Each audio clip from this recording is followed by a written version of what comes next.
क्षमा करते हैं और एक बार फिर परमेश्वर की पवित्र उपस्थिति में इकट्ठा होने के लिए उस महान परमेश्वर ने अनुग्रह और अपनी कृपा हम पर दिखाई, इसके लिए मैं सर्वशक्तिमान परमेश्वर का धन्यवाद करता हूँ। आइए हम एक क्षण परमेश्वर के पवित्र उपस्थिति में होकर प्रार्थना में जाएं और प्रार्थना के समय भाई आशीर्वाद प्रार्थना में अगुवाई करें। आसमानी परमेश्वर तपाईलाई धन्यवाद दिँदछु यस समय परमेश्वर तपाईँ परमेश्वरले हामीलाई हप्ता अवधि सम्हालेर राख्नु प्रभु, तपाईँको उपस्थितिमा तपाईँको चरणमा प्रभु आजको दिन प्रभु तपाईँको प्रेमद्वारा एकट्ठा भएर प्रभु एकजुट भएर प्रभु तपाईँको महिमाको निम्ति तपाईँको प्रशंसाको निम्ति तपाईँ परमेश्वरले हामीलाई भेला गराउनु भए प्रभु, तपाईँलाई धन्यवाद दिँदछु प्रभु। तपाईँको अगुवाईको निम्ति धन्यवाद। यो प्रभु बितेको दिनहरूमा तपाईँ परमेश्वर जानुहुन्छ प्रभु, कोरोना भाइरसले गर्दा धेरै परमेश्वर हालेलुया जनहरूमा प्रभु त्यो डरको आत्माहरू परमेश्वर हालेलुया त्यो डरको आत्माले काम गरिराखेको छ प्रभु। तैपनि प्रभु तपाईँ परमेश्वर प्रेम र तपाईँको परमेश्वर अगुवाई र प्रभु तपाईँको प्रेम सुरक्षाको द्वारा परमेश्वर तपाईँ परमेश्वरले हामीलाई प्रभु भेला हुने अवसर मौका दिनुभयो। तपाईँको वचन अनुसार 2 वा 3 मेरो नाममा भेला हुनेछौ त्यहाँ मेरो उपस्थिति छ भन्नुभएको छ प्रभु। धन्यवाद तपाईँ परमेश्वर हाम्रो साथमा हुनुहुन्छ प्रभु, हाम्रो साथमा रहेर प्रभु तपाईँ परमेश्वर हरेक परमेश्वर हालेलुया देश विदेशमा प्रभु तपाईँको परमेश्वर वचनहरू अनुसार सिक्नलाई प्रभु तपाईँको वचन अनुसार चल्नलाई प्रभु तपाईँको विश्वासमा त्यो वचन अनुसार परमेश्वर खडा हुनलाई प्रभु तपाईँ परमेश्वरले दिनुभएको सुरक्षाको निम्ति यो शक्ति सामर्थ्यको निम्ति प्रभु तपाईँलाई धन्यवाद दिन्छु। आजको दिनहरूमा प्रभु कतिपय परमेश्वर हालेलुया मण्डलीहरू चर्चहरू बन्द भएको छ प्रभु, तपाईँ परमेश्वरले हामीलाई यो प्रभु अनलाइन संगति गर्ने अवसर मौकाहरू दिनुभएको निम्ति धन्यवाद। तपाईँको दासलाई प्रभु तपाईँले खडा गर्नुभएको निम्ति धन्यवाद परमेश्वर। जति परमेश्वर वचनहरू प्रचार हुन्छ प्रभु तपाईँको आत्माको अगुवाईद्वारा परमेश्वर तपाईँको परमेश्वर पवित्र आत्माको परमेश्वर शक्ति र सामर्थ्यद्वारा परमेश्वर तपाईँको दासद्वारा काम गर्नु पनि प्रार्थना गर्दछु प्रभु। यो वचनहरूद्वारा परमेश्वर हरेकको जीवनमा परमेश्वर प्रभु आत्मिक वृद्धि हुन सकेको अझ मात्रामा परमेश्वर विश्वासमा बलियो भएर परमेश्वर नयाँ यरुशलेमको लागि स्वर्गको लागि तयार हुनलाई परमेश्वर तपाईँ परमेश्वर एकलाई परमेश्वर खडा गर्न पनि प्रार्थना गर्दछु। धन्यवाद तपाईँमा अझ मात्र वचन अनुसार एकलाई परमेश्वर पवित्रतामा शुद्धतामा जीवन जिउनलाई अनुग्रह कृपा दिनुहोस्। त्यो अनलाइन संगतिहरूबाट जतिजना परमेश्वर आत्मिक रूपमा सुख पनि आएका छ प्रभु एकलाई परमेश्वर आत्मिक रूपमा जागृति दिनुहोस् पनि प्रार्थना गर्दछु प्रभु। धन्यवाद परमेश्वर बुवा तपाईँलाई धन्यवाद दिँदछु प्रभु। आजको यो सेवा संगतिको निम्ति धन्यवाद परमेश्वर, धन्यवाद यो मौका अवसरको निम्ति धन्यवाद। तपाईँले परमेश्वर दिनुभएको दासको निम्ति धन्यवाद परमेश्वर हालेलुया। सारा परमेश्वर आजको संगतिहरूद्वारा परमेश्वर तपाईँको नाउँ उच्चारिएको महिमा भएको तपाईँको अझ मात्र पहिलो प्रेममा बढ्नलाई परमेश्वर ओ हालेलुया पहिलो विश्वासमा हुनलाई प्रभु सहायता गर्नुहोस् प्रार्थना गर्दछु। एकको जीवनमा परमेश्वर हालेलुया अगाधो प्रेमहरू देखिन सकोस् भने प्रार्थना गर्दछु प्रभु। तपाईँ जस्तो हुनुहुन्छ प्रभु त्यस्तै परमेश्वर तयार हुनलाई प्रभु त्यो पवित्र दुलही बन्नलाई प्रभु हालेलुया तपाईँको सेवाको भाडा बन्नलाई प्रभु एकलाई प्रभु तयार गर्नुहोस्, अगुवाई गर्नुहोस्, अलग गर्नुहोस् भने प्रार्थना गर्दछु प्रभु।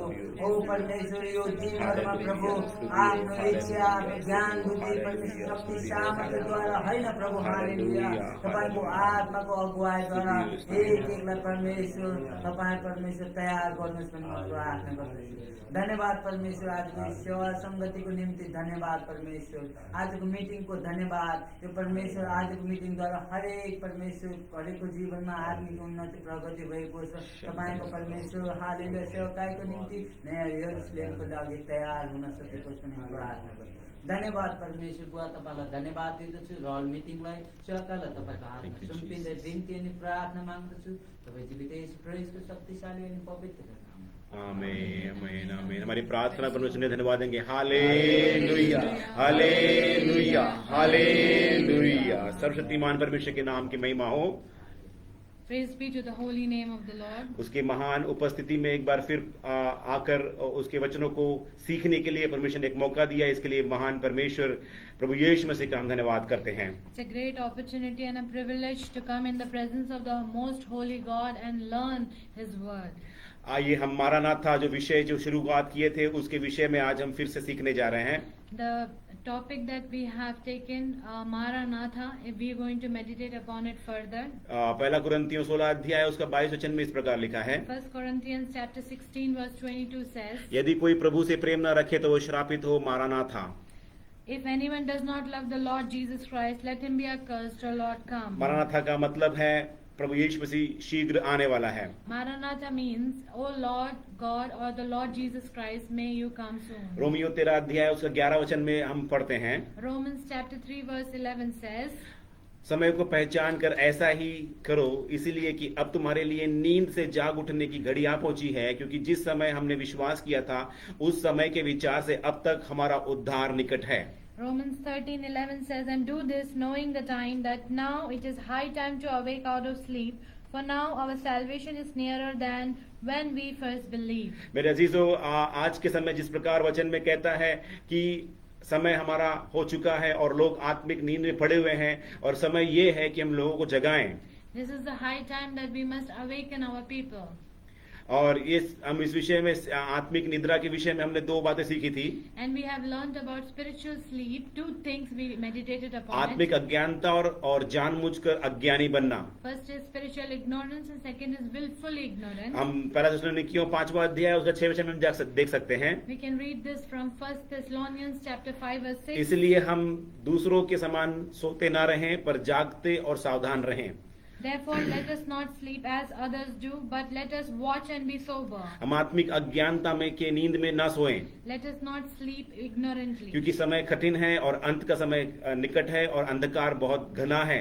For the darkness is raging up, and it is the high time that we must be हमें कमर awakened. कस करके तैयार रहना है, ताकि अंत के समय में प्रभु यीशु मसीह के आगमन में हम उठा लिए जाएं। We must girden up our loins so that we must be taken up when Jesus पहला Christ पत्रस comes. पहला अध्याय उसका 13 वचन में लिखता है, 1 Peter 1 verse 13 says, यहाँ पत्रस कहता है, Peter says, इस कारण अपनी बुद्धि की कमर बांधकर और सचेत रहकर उस अनुग्रह की पूरी आशा रखो जो प्रभु यीशु मसीह के प्रकट होने के समय तुम्हें मिलने वाला है। Therefore gird up the loins of your mind, be sober and rest your hope fully upon the grace that it is to be brought to you at the revelation of Jesus इस Christ. प्रकार यीशु मसीह बादल में उठा लिया गया, उसी प्रकार कलीसिया भी बहुत जल्द यीशु मसीह के गुप्त आगमन में बादल में उठा ली जाने वाली है। As Jesus Christ was ascended up into heaven, similarly the church of Christ also will be resurrected and ascended. कलीसियाई युग खत्म होने में बहुत समय बचा नहीं है, The age of church will be going to finish soon. और यीशु मसीह के आने से कलीसिया उठा ली जाने के बाद पवित्र आत्मा भी उनके साथ में इस पृथ्वी को छोड़कर चले जाएंगी। Once the church of God is also ascended, then even the Holy Spirit will leave the earth. उसके बाद 7 साल का महाक्लेश होगा, उसमें मसीह विरोधी आकर इस संसार को राज्य करेगा और कईयों को नाश का कारण बनेगा। Then there will be 7 years of great tribulation wherein the Antichrist will come and rule the world. प्रभु यीशु मसीह शीघ्र आने वाला है। Lord Jesus is going to come soon. वो प्रभु यीशु मसीह जब उसका आने वाला है, उसके आगमन के 2 हिस्से हम देख सकते हैं। We can see 2 parts of his coming. पहला है गुप्त आगमन और दूसरा द्वितीय आगमन। First is secret coming and second is second coming. पहला आगमन जो है वो मसीह कलीसिया को अपने साथ ले जाने के लिए है, First coming is for the church of God to be taken up with him और on the clouds. द्वितीय आगमन न्याय के लिए है। And second coming is for the judgment. भजन संहिता 96 का 13 में लिखा हुआ है, Psalms 96 verse 13 says, यह यहोवा के सामने हो, क्योंकि वह आने वाला है, वह पृथ्वी का न्याय करने को आने वाला है, वह धर्म से जगत का और सच्चाई से देश देश के लोगों का न्याय करेगा। for he is coming to judge the earth. He shall judge the world with righteousness and the peoples with his truth. मेरे अजीजों, प्रभु यीशु मसीह बहुत जल्द आने वाला है ताकि इस पृथ्वी का न्याय किया जाए। My dear people, that Jesus Christ is going to come soon in order to judge the world. जो न्याय इस धरती पर आज इस न्याय आलय में हर जगह जहाँ न्याय, हर देश में जहाँ न्याय होता है, वो न्याय मेरे अजीजों सही मायने में देखा जाए वो पूरा न्याय नहीं है।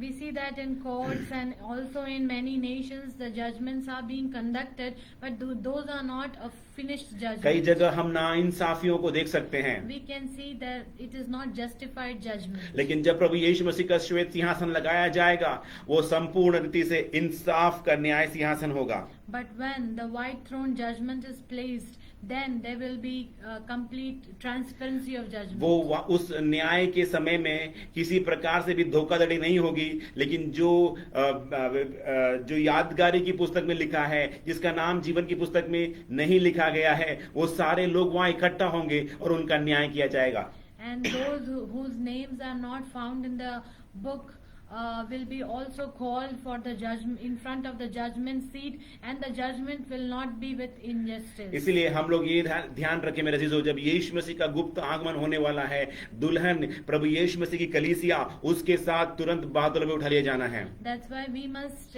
remember this, that when the coming of the Lord Jesus Christ, that is the secret coming, appears, then the church of God should be ascended. दो खास बातें हम लोग को ध्यान में रखना है। And we need to understand two events. हमारी मृत्यु का समय हमें नहीं मालूम, These two events are uncertain. First is our death, और दूसरा है हमारा स्वर्गारोहण। and second is our rapture. हमारी मृत्यु और यीशु मसीह का गुप्त आगमन, ये दोनों चीज गुप्त रखी गई है। Two things are kept in secret. One is our death, and the second is our rapture. ताकि हम परमेश्वर के साथ विश्वास योग्यता के साथ चल सकें। So that we can walk with God with righteousness. क्योंकि मेरे अजीजों और अलिया, समय हमारे पास नहीं है। हम इस बात को ध्यान रखते हुए प्रतिदिन हम प्रभु यीशु मसीह के समान बनते हुए, विश्वास करते हुए कि यीशु मसीह आज या कल किसी वक्त भी वो आ सकता है, इसीलिए पूरी विश्वास के साथ हम हर दिन प्रभु के साथ जीवन बिताएं। Because, beloved people, God Jesus Christ is going to come soon to take His church with Him, and we must prepare in the likeness of Jesus Christ ourselves. अगर ये बात प्रभु बता दे कि मैं इस दिन में आने वाला हूँ, इस साल में आने वाला हूँ मेरे अजीजों, तो हम मेरे अजीजों, हम उस समय विश्वास योग्यता के साथ जीवन नहीं बिताएंगे। हम आखिरी समय पे अपने तेल को ढूंढेंगे, अपने मशाल को ढूंढेंगे, ताकि दुल्हा आए तो साथ जाएं करके। These things are kept in secret, because if these things are revealed, we will be ready with our oil and our lamp. We will not prepare ourselves beforehand. इस संसार मेरे अजीजों, ये सारा संसार जो है पाप के वश में पड़ा हुआ है। The entire world is in the hand of sin, और शैतान ने उसको अपने कब्जे में रखा हुआ है। and Satan has control over it. और सारे लोग आज शैतान के द्वारा भरमाए गए हैं, ताकि प्रभु यीशु मसीह के गुप्त आगमन में ना उठा लिए जाएं।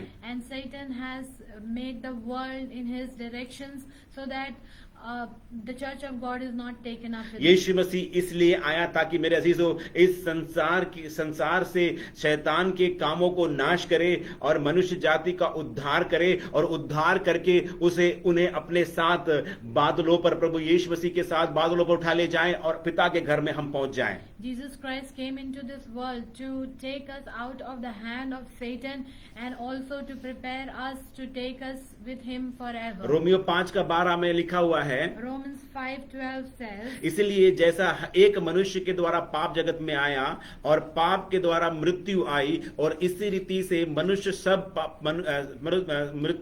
सब मनुष्य में फैल गई, क्योंकि सब ने पाप किया। Therefore, just as through one man sin entered the world, and death through sin, and thus death spread to all men, because all sinned. आदम के उत्पत्ति के 3 अध्याय में 1 से लेकर 6 तक हम देखते हैं, आदम और हव्वा ने वो फल खाकर परमेश्वर के सन्मुख में अनाज्ञाकारिता का पाप करके उन्होंने पाप को अपने जीवन में भागीदार बना लिया। We see how sin entered in the world through the life of Adam and Eve, when they have made disobedient to the Lord. और इसी प्रकार भजन संहिता में 51:5 में दाऊद कहता है, And we read that in Psalms 51 verse 5. देख मैं अधर्म के साथ उत्पन्न हुआ और पाप के साथ अपनी माता के घर में पड़ा। Behold, Psalms 51 verse 5, behold, I was brought forth in iniquity, and in sin my mother conceived me. अधर्म के साथ में उत्पन्न हुआ, For by sin I was conceived. और पाप के साथ अपनी माता के गर्भ में पड़ा। and in sin my mother conceived me. या ये इस बात को दर्शाता है आदम से लेकर पैदा होने वाला हर एक मनुष्य जाति पाप में पैदा हुआ है. So this reflects that from Adam until now, every man who is born in this world is born in iniquity. इसलिए हर एक मनुष्य शैतान यानी पाप के कब्जे में पड़ा हुआ है. That's why every man is enslaved of sin. इसलिए यीशु मसीह आया ताकि हम सबके पापों को अपने ऊपर उठा ले और हमें उस चुंगल से, उस बंधुआई से, उस जाल से, पाप के जाल से मुक्त करके परमेश्वर के घराने का हमें वंश बना दे. That's why Jesus Christ came into this world so that he can make us free from the slavery of sin, and he can take us and make his own family. यूहन्ना 1:29 में इस प्रकार लिखा है, As it is written in John 1:29. दूसरे दिन उसने यीशु को अपनी ओर आते देखकर कहा, देखो यह परमेश्वर का मेमना है जो जगत के पाप उठा ले जाता है. John 1:29. The next day John saw Jesus coming towards him and said, Behold, the Lamb of God who takes away the sin of the world. यीशु मसीह हमारे लिए कलवरी क्रूस पर इसलिए मारा गया Why Jesus Christ died for us on the cross of Calvary. ताकि हम परमेश्वर के घराना बन जाए, उसी खानदान बन जाए. So that we become his family. यशायाह उसका 53वां अध्याय उसका 10 वचन में कहता है, Isaiah chapter 53 verse 10 says, Isaiah chapter 53 यशायाह verse 10. 53:10 में कहता है, Yes, Isaiah chapter 53 verse 10. तो भी यहोवा को यही भाया कि उसे कुचले, उसी ने उसको रोगी कर दिया. जब वह अपना प्राण दोष बलि करे तब वह अपना वंश देखने पाएगा. वह बहुत दिन जीवित रहेगा, उसके हाथ से यहोवा की इच्छा पूरी हो जाएगी. Yet it pleased the Lord to bruise him. He has put him to grief. When you make his soul an offering for sin, he shall see his seed. He shall prolong his day, and the pleasure of the Lord shall prosper in his hand. मनुष्य जाति ने वो पाप किया मेरे अजीजों, उससे परमेश्वर तक पहुंचने का कोई और रास्ता नहीं था. Because of the sin, we cannot reach God. इसीलिए यीशु मसीह हमारे मध्य में आकर एक मध्यस्थ किया, हमारे लिए एक रास्ता प्रभु यीशु मसीह ने खोल दिया. That's why Jesus came and showed us a way to escape sin and go to God. प्रभु यीशु मसीह ने हमें उस बंधुआई से मुक्त किया, आजाद किया, जो पाप की बंधुआई थी. Jesus has paid a price and made us free from the slavery of sin. जो कीमत अदा करना है वो यीशु मसीह ने कलवरी क्रूस पर अपनी जान, अपने लहू को बहाकर हमारे लिए वो कीमत को अदा किया. Jesus paid the ransom on the cross to make us free. और यीशु मसीह हमें कलवरी क्रूस पर मरकर हमें पापों से मुक्त करके हमें परमेश्वर के पास जाने का एक रास्ता हमारे लिए खोल दिया. And by giving his life on the cross of Calvary, he made a way for us to reach God by जो- taking all the sin upon us. जो कोई भी यीशु मसीह में विश्वास करता है वो अनंत काल की मृत्यु यानी नरक की आग में न जाएगा, लेकिन प्रभु यीशु मसीह के द्वारा वो परमेश्वर के अनंत काल की योजना के अनुसार वो परमेश्वर के साथ अनंत काल में हमेशा हमेशा वास करेगा. For those who go through Jesus Christ, they will be having an eternal life.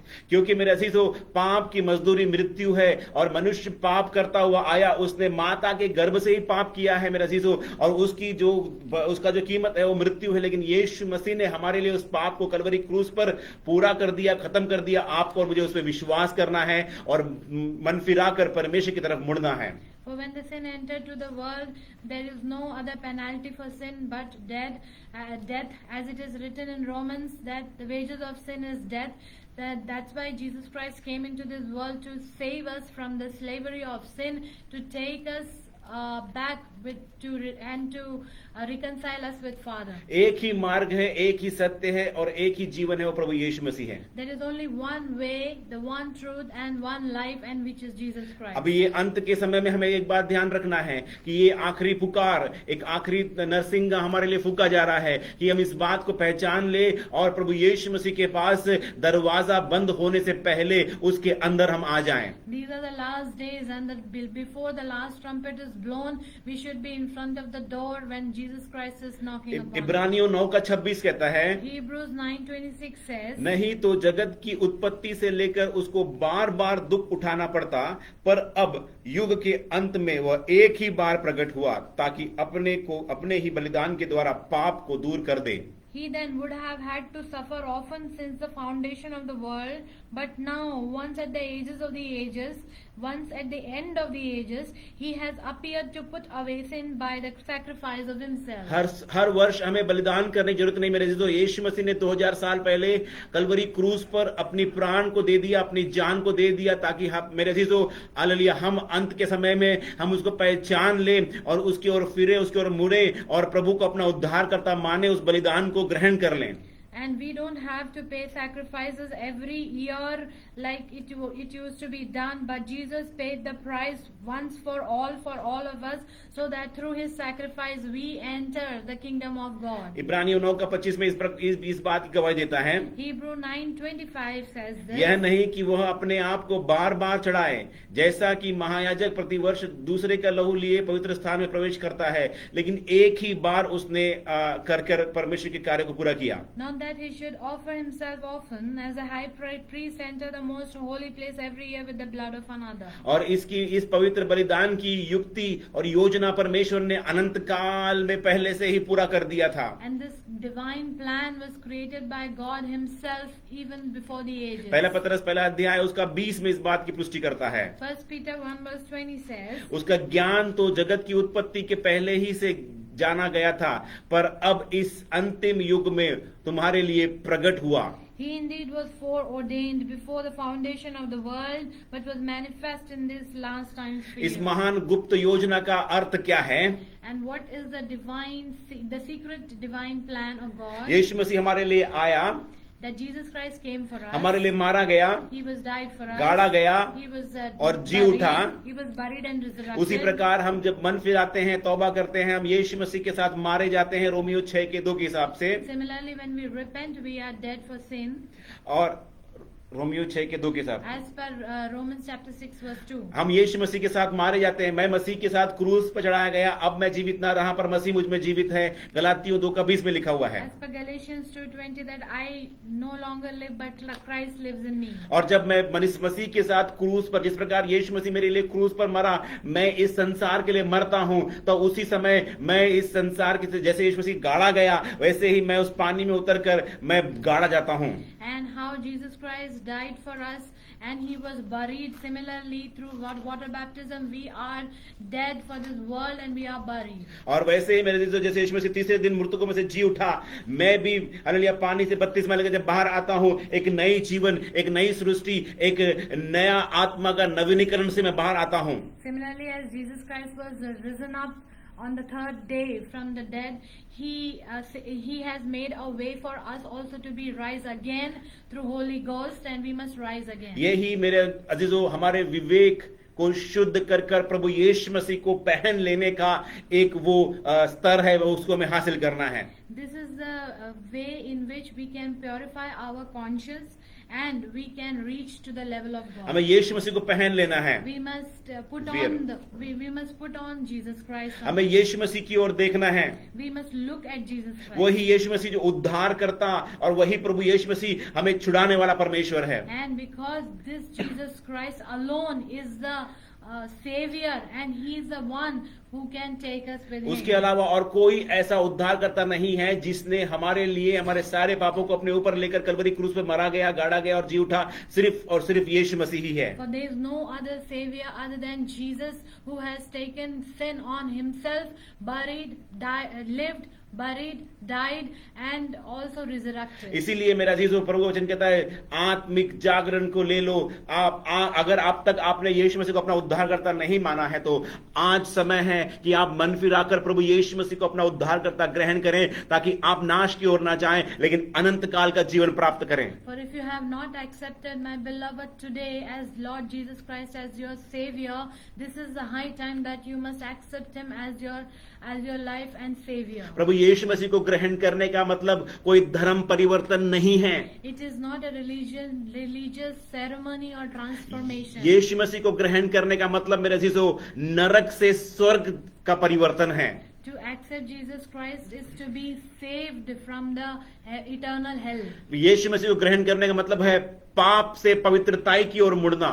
To accept Jesus Christ is to turn ourselves from sin to eternal life. यीशु मसीह को ग्रहण करने का मतलब है बंधुआई का, गुलामी के जिंदगी से आजादी की ओर मुड़ना है। To accept Jesus Christ is to turn ourselves from the enslaving of sin to the life which is free in Jesus. इसीलिए यीशु मसीह कहता है जो मेरे पीछे आना चाहे वो अपने आप से इनकार करे। That's why Jesus says, those who want to come after me must deny themselves and follow me. यीशु मसीह के पीछे आने के लिए एक कीमत है जो आपको अपने आप को इनकार करना है। There is one price that we all need to pay to go after Jesus Christ is to deny ourselves. हम यीशु मसीह के साथ मारे जाते हैं, गाड़े जाते हैं और जी उठते हैं तो हम अपने आप को प्रभु यीशु मसीह के समान बनकर तैयार रहते हैं कि जब वो बादलों पर आए तो हम उसके साथ उठा लिए जाएं। When we die with Jesus Christ through our sin, we are buried and we are resurrected. That means that we are waiting for Jesus Christ to come on the clouds. ये अंत का समय है मेरे अजीजों,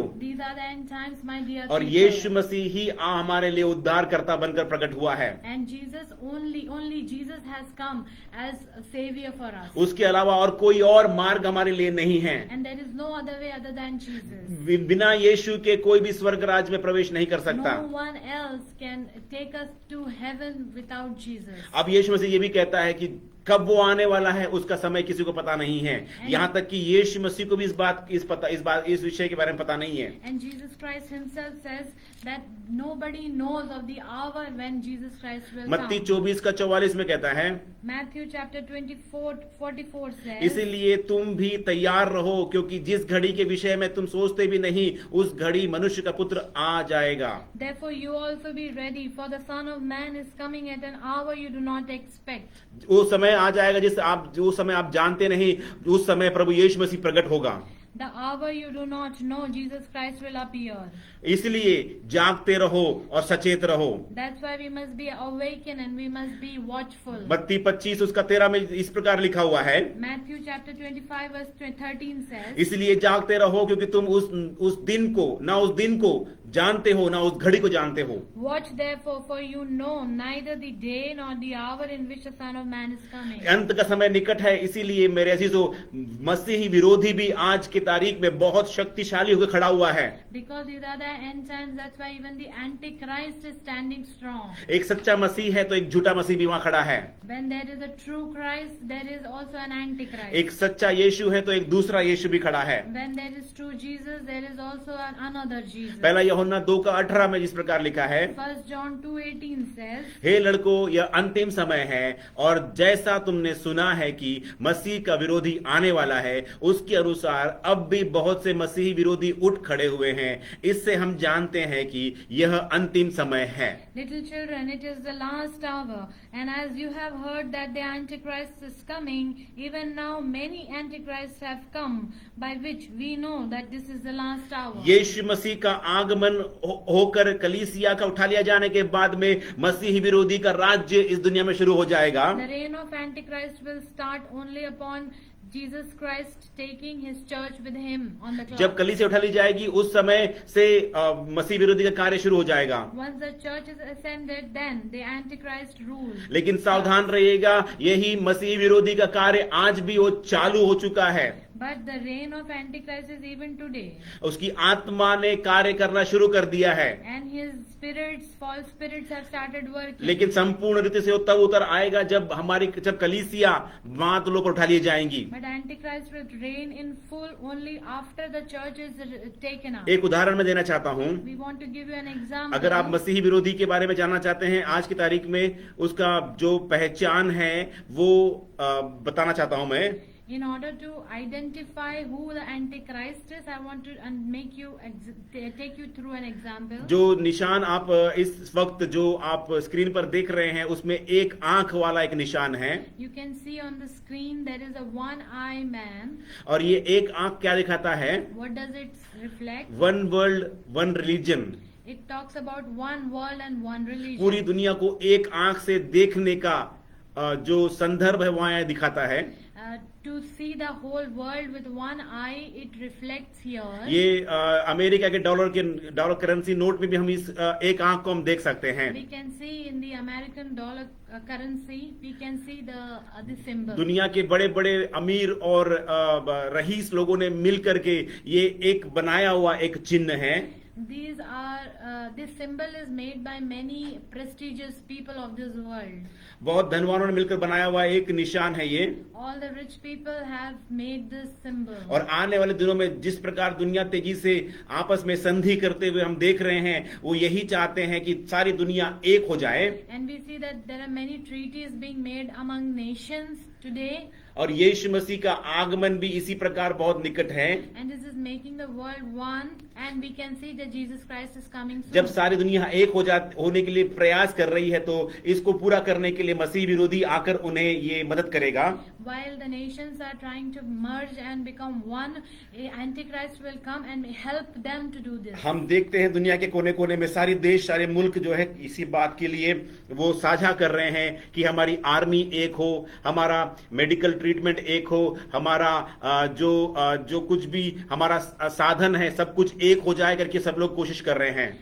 And we see today in the news that every world, every nation is trying to share their medicines, they share their thoughts, weapons, and want to become one. मेरे अजीजों, जब ये दुनिया एक होना चाहती है, यही है मसीह विरोधी के आने का समय। We see that when the world is becoming one, this reflects that Antichrist is going to come soon. हम जिस विषय को आज सीख रहे हैं मारानाथा, उसका विषय का अर्थ यह है, The topic that we are learning today, Maranatha, प्रभु यीशु मसीह शीघ्र आने वाला है। that Lord Jesus Christ is coming Prabhu Yeshu soon. मसीह शीघ्र आने वाला है। That Lord Jesus Christ is coming Prabhu soon. यीशु मसीह शीघ्र आने वाला है। Lord Jesus Christ is coming soon. जब मसीह यीशु शीघ्र आने वाला है, तो उसी समय मसीही विरोधी भी कलीसिया में बहुत शक्ति और ताकत के साथ में मसीही लोगों को कलीसिया से, प्रभु यीशु मसीह की देह से अलग भी कर रहा है। While Lord Jesus Christ coming is very soon, Antichrist is working on his full power to separate us from the church of God. कलीसिया में अभक्ति की अभिलाषाएं बढ़ती जा रही हैं। We see that there are lustful desires in the church. अभक्ति, परमेश्वर के प्रति अभक्ति और कलीसिया के प्रति नफरत लोगों के अंदर में पैदा हो रही है।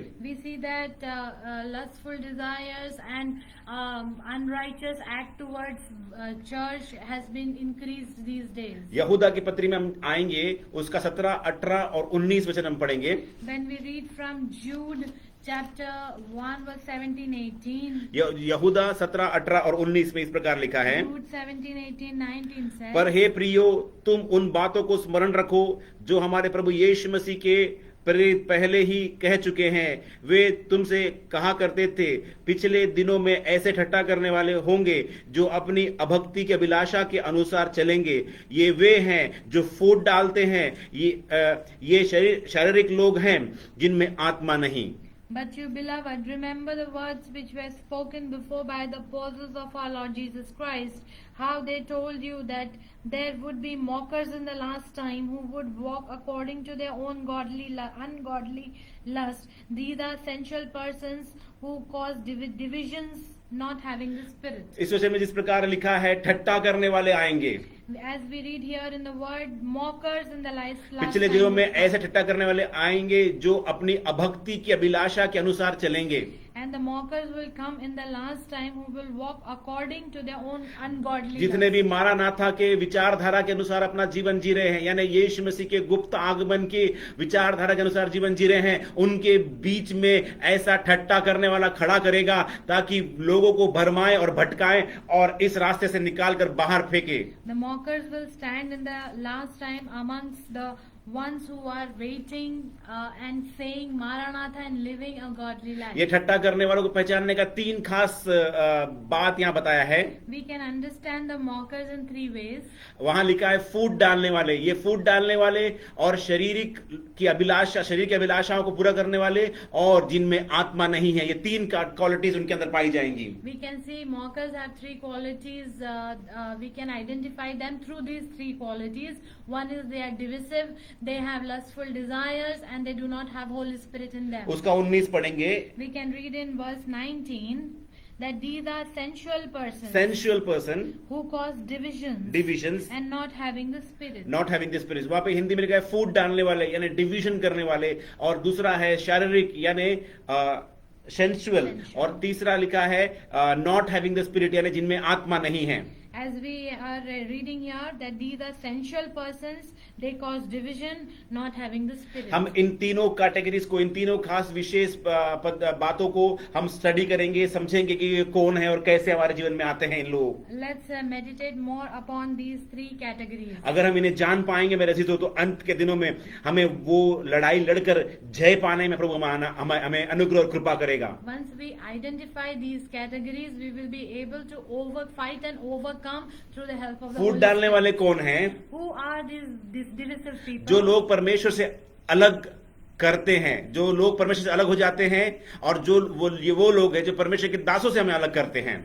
These people who cause divisions are the one who are separated from the Lord and who are separated from the servants of the Lord. यशायाह 59:2 में लिखा है, As it is written in the prophetical book of Isaiah chapter 59 verse 2. परंतु तुम्हारे अधर्म के कामों ने तुमको तुम्हारे परमेश्वर से अलग कर दिया है, और तुम्हारे पापों के कारण उसका मुख तुमसे ऐसा छिपा है कि वह नहीं सुनता। But your iniquities have separated you from your God, हाँ। and your sins have hidden his face from you, so that he will not hear. अधर्म का फूट डालने वाले वे लोग हैं जो अधर्म का काम छुप छुप कर करते हैं, इससे वो परमेश्वर से अलग हो जाते हैं। Divisives are those who do the work of separation by secretly, उनसे परमेश्वर का मुख छुपा हुआ रहता है।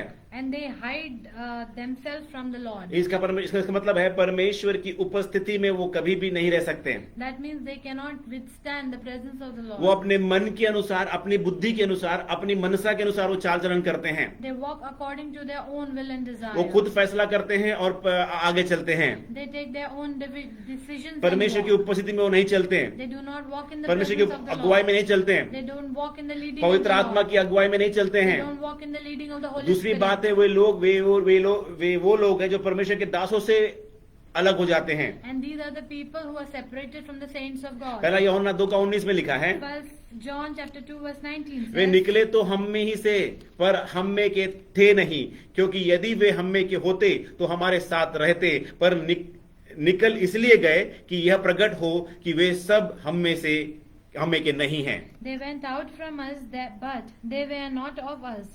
But for if they had been of us, they would have continued with us. But they went out that they might be made manifest that none of them were of us. वे परमेश्वर से खुद अलग हो जाते हैं, और परमेश्वर के दासों से अलग हो जाते हैं, और वो दूसरों को भी परमेश्वर के दासों से अलग होने के लिए प्रेरित करते हैं। They first themselves separate from the Lord, they separate from the saints of God, and they inspire others to be separate from the saints and Lord. ये फूट डालने वालों के चरित्र में से एक चरित्र पाया जाता है। This is one of the characteristics of the divisive. जो लोग परमेश्वर के दासों से हमें अलग करते हैं, Those who separate us from the saints of God. परमेश्वर से अलग करते हैं और परमेश्वर के दासों से भी अलग करते हैं। They separate us from the Lord and from the saints of God. 2 तिमुथियुस 4:10 में लिखा है, 2 Timothy 4:10 says, क्योंकि दोमास ने संसार को प्रिय जानकर मुझे छोड़ दिया है और थिस्सलुनी को चला गया, केंक्रेस गलातियों को और तीतुस दलमाती को चला गया है। For Demas has forsaken me, having loved this present world, and has departed for Thessalonica, Crescens for Galatia, Titus for Dalmatia. पर अपने मन की मर्जी को पूरा करने के लिए, अपनी इच्छा को पूरा करने के लिए वो परमेश्वर से अलग हो जाते हैं। They separate themselves from the Lord to fulfill their own will. पर जो परमेश्वर से अलग है वो मसीह से अलग है मेरे अजीजों। Those who are separated from the Lord is also separated और from जो Christ. मसीह से अलग हो जाता है उसके अंदर दूसरा यीशु उनके अंदर आ जाता है। And those who are separated from Christ have the spirit of Antichrist. नीति वचन 18:1 में इस प्रकार लिखा है, Proverbs chapter 18 verse 1 says, जो दूसरों से अलग हो जाता है वह अपनी ही इच्छा पूरी करने के लिए ऐसा करता है और सब प्रकार की खरी बुद्धि से बैर रखता है। A man who isolates himself seeks his own desire. He rages against all wise judgment. परमेश्वर के नाम की महिमा हो। Praise be to the holy name of the Lord. जो परमेश्वर के साथ धर्मी चाल चलन रखना चाहता है उसको परमेश्वर के साथ में से वो अलग करता है। Those who want to live and walk righteously with God, they want to separate them from them.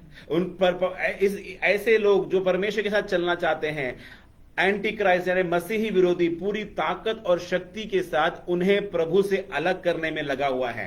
Antichrist wants to separate those who are walking with the full submission with the Lord. गलातियों 5:4 में जिस प्रकार लिखा है, Galatians 5:4 says, तुम जो व्यवस्था के द्वारा धर्मी ठहरना चाहते हो, मसीह से अलग और अनुग्रह से गिर गए हो। Galatians chapter 5 verse 4 says, you have become estranged from Christ, you have attempted to be justified by law, you have fallen from grace. परमेश्वर के नाम की महिमा हो। Praise be to the holy name of the Lord. जैसा लिखा है, तुम जो व्यवस्था के द्वारा धर्मी ठहरना चाहते हो। For as it is written here, व्यवस्था के द्वारा धर्मी ठहरना चाहते हो। that you want to be justified by law. धर्मी ठहरना है तो यीशु मसीह के लहू के अलावा हमें कोई और स्थान नहीं है।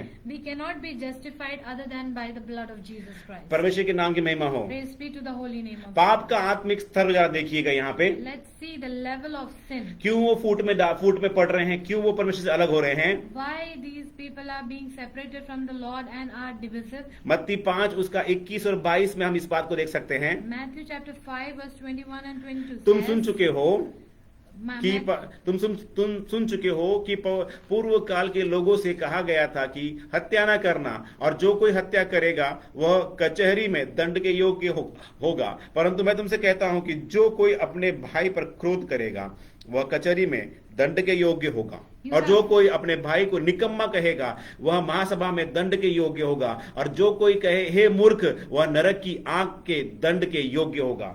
Gospel of Matthew chapter 5 verse 21 and 22, you have heard that it was said to those of old, you shall not murder, and whoever murders will be in danger of the judgment. But I say to you that whoever is angry with his brother without a cause shall be in danger of the judgment. And whoever says to his brother Raka shall be in danger of the council. But whoever says you fool shall be in danger of hellfire. परमेश्वर की पवित्र कलीसिया में आपस में विश्वासियों के साथ में एक भाईचारे का प्रेम कायम होना है।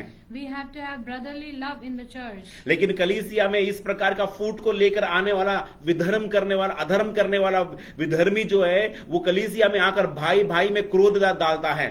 But the person who has the spirit brings division in the church and brings cruel qualities in the church. वहां पे 3 खास बातें वहां पे वचन में लिखा हुआ है। We see here three qualities here. in भाई the पर church. क्रोध करेगा, One is to be angry with जो his भाई पे brother, क्रोध करेगा, those who become angry with his जो brother, भाई को निकम्मा कहेगा, and those who says raka to his और brother, भाई को अरे मूर्ख करके पुकारेगा। and those who call his brother as fool. परमेश्वर ना उसकी प्रार्थना सुनेगा, ना उसको स्वर्ग में ग्रहण करेगा। God will never listen to his prayer and he will never accept him in heaven. क्योंकि हम देखते हैं प्रभु यीशु मसीह, हम वचन में देखते हैं कि कैन और हाबिल दोनों ने बलिदान चढ़ाया, लेकिन परमेश्वर ने कैन का नहीं लेकिन हाबिल का बलिदान को ग्रहण किया। For we see from the word of God about the life of Cain and Abel that God accepted the offerings of Abel and not इस Cain. अवस्था में हम देख सकते हैं हाबिल की क्या गलती थी। What was the mistake of Abel? क्या हाबिल की गलती थी वहां पे? What was the mistake of हाबिल की Abel? गलती कुछ नहीं थी। उस परमेश्वर ने उसके बलिदान को ग्रहण किया, लेकिन कैन को ग्रहण नहीं किया। Abel had no mistake in him, but God had accepted his offering, but not Cain. यहाँ पे हाबिल इनोसेंट दिखाई देता है मेरा अजीजों, Here we see Abel as innocent, लेकिन कैन के अंदर में जलन आ गया but we see jealousy in Cain, और कैन ने उसको मार दिया। and Cain killed him. बिना किसी वजह के कैन ने हाबिल को मार डाला। For no reason, Cain murdered Abel. बिना किसी वजह से कैन ने हाबिल को मार डाला। For no reason, Cain murdered आज Abel. कलीसिया में लोग प्रभु के दासों से जलते हैं, विश्वास से जलते हैं बिना किसी कारण के। For no reason, today we see that in the church of God, people are jealous, making jealousy, creating jealousy amongst us and with the saints of God. मत्ती 5वां अध्याय उसका 23 और 24 में प्रभु यीशु बताते हैं। Matthew chapter 5 verse 22 and 24 says. मत्ती 5 उसका 23 और 24 में इस प्रकार प्रभु बताते हैं। Matthew 5 chapter 5 verse 24 and 25 says. 23 24 23 and 24. इसलिए यदि तू अपनी भेंट वेदी पर लाए और वहां तू स्मरण करे कि तेरे भाई के मन में तेरे लिए कुछ विरोध है, तो अपनी भेंट वहीं वेदी के सामने छोड़ दे और जाकर पहले अपने भाई से मेल मिलाप कर और तब आकर अपनी भेंट चढ़ाना। Therefore, if you bring your gifts to the altar and there remember that your brother has something against you, leave your gift there before the altar and go your way. First be reconciled to your brother and then come and offer your gift. मेरे अजीजों, परमेश्वर के सन्मुख में चढ़ाया हुआ कोई भी बलिदान अगर कपट की रीति में किया गया है तो परमेश्वर कहता है मैं उसे ग्रहण नहीं करूंगा। For anything that we offer in front of the Lord with something in our heart, God will never accept. इसी प्रकार से वो फूट और विधर्म डालने वाले हमारे सारे बलिदान और कुर्बानी और हमारे आत्मिक जीवन और प्रार्थना सभी जगह पे वो जहर को और नाना प्रकार के मलिनता को भर के चले जाते हैं. Therefore, those who bring division in the church, they bring lot of such iniquities amongst us. और यशायाह उसका 1:13 से लेकर 13 और 14 हम जब पढ़ते हैं, Isaiah chapter 13, 1 verse 13 and 14 says, व्यर्थ अन्न बलि फिर मत लाओ, धूप से मुझे घृणा है. नए चांद और विश्राम दिन का मानना और सभाओं का प्रचार करना यह मुझे बुरा लगता है. महासभा के साथ ही साथ अनर्थ काम करना मुझसे सहा नहीं जाता. तुम्हारे नए चांद और नियत पर्व के मनाने से मैं जी से बैर रखता हूं. वे सब मुझे बोझ जान पड़ते हैं. मैं उनको सहते सहते उकता गया हूं. Bring no futile sacrifices, incense and an abomination to me. The new moon, the Sabbath, and the calling of assemblies. I cannot endure iniquity and the sacred meeting. Your new moons and your appointed feasts my soul hates. They are a trouble to me. I am weary of bearing them. प्रभु यीशु मसीह प्रभु का वचन यहाँ पे कह रहा है कि इस प्रकार से व्यर्थ अन्न बलि लाकर तुम मुझे खुश करने की कोशिश न करो, क्योंकि मैं इस प्रकार के व्यर्थ चढ़ाए गए अन्न बलि से मैं खुश नहीं होता हूँ. For here the word of God says that God himself is saying that bring no more futile sacrifices, for these I do not accept. क्योंकि उनका मन सही नहीं है. बुरे मन के साथ में जब वो ऐसे बलिदान लेकर आते हैं तो ग्रहण योग्य नहीं है. For their heart is not right, and if they bring such sacrifices with these heart, then God will never accept. हमारा हृदय बुरा क्यों जाता है? क्योंकि इस प्रकार से फूट और विधर्म लाने वाले लोग कलीसिया में आकर के धर्मियों के हृदय को खराब करने की कोशिश करते हैं. Why our heart becomes divisive? Because of these divisive nature people who come and bring iniquity in our life. और इस प्रकार से अगर हम वेदी पर लाते हैं तो प्रभु हमें ग्रहण नहीं करेगा. अगर वो ग्रहण नहीं करेगा तो हम कितना भी माना ना था पुकार ले मेरे अजीजों, आप स्वर्ग राज में प्रभु यीशु मसीह के साथ में प्रवेश नहीं कर सकते. And if we have such characteristics in us, no matter how many times we call Maranatha, we will not be taken up with him. भजन संहिता 51 का 16 और 17 में इस प्रकार लिखा है. Psalms chapter 51 verse 15 and 16 says. 16 and 17 says, 16 and 17 says. क्योंकि तू mail बलि से प्रसन्न नहीं होता, नहीं तो मैं देता. होम बलि से तू प्रसन्न नहीं होता. टूटा मन परमेश्वर के योग्य बलिदान है. हे परमेश्वर, तू टूटे और पिसे हुए मन को तुच्छ नहीं जानता है. You do not desire sacrifice, or else I would give it to you. You do not delight in burnt offering. The sacrifices of God are a broken spirit and a broken and a contrite heart. These, O God, you will not despise. परमेश्वर टूटे हुए हृदय से प्रसन्न होता है. God is pleased with a contrite, broken and a contrite लेकिन heart. शैतान चाहता है कि इस पवित्र हृदय, टूटा हुआ हृदय परमेश्वर के सामने नम्र और दीन हृदय में कड़वी जड़ को उत्पन्न करे. But Satan wants to sow a bitter root in our heart. संसार की अभिलाषा में पड़े रहने वाले वो नाशकारी विधर्मी लोग हमारे अंदर में उस नाना प्रकार के कड़वी जड़ को फूट निकलने के लिए पूरी तरह से कोशिश करते हैं. But those who are of this world wants to sow such bitter roots in our hearts to make divisions in our church. इब्रानियों 12 का 14 और 15 में इस प्रकार लिखा है. Hebrews chapter 12 verse 14 and 15 says. सबसे मेल मिलाप रखो और उस पवित्रता के खोजी हो जिसके बिना कोई प्रभु को कदापि न देखेगा. ध्यान से देखते रहो, ध्यान से देखते रहो.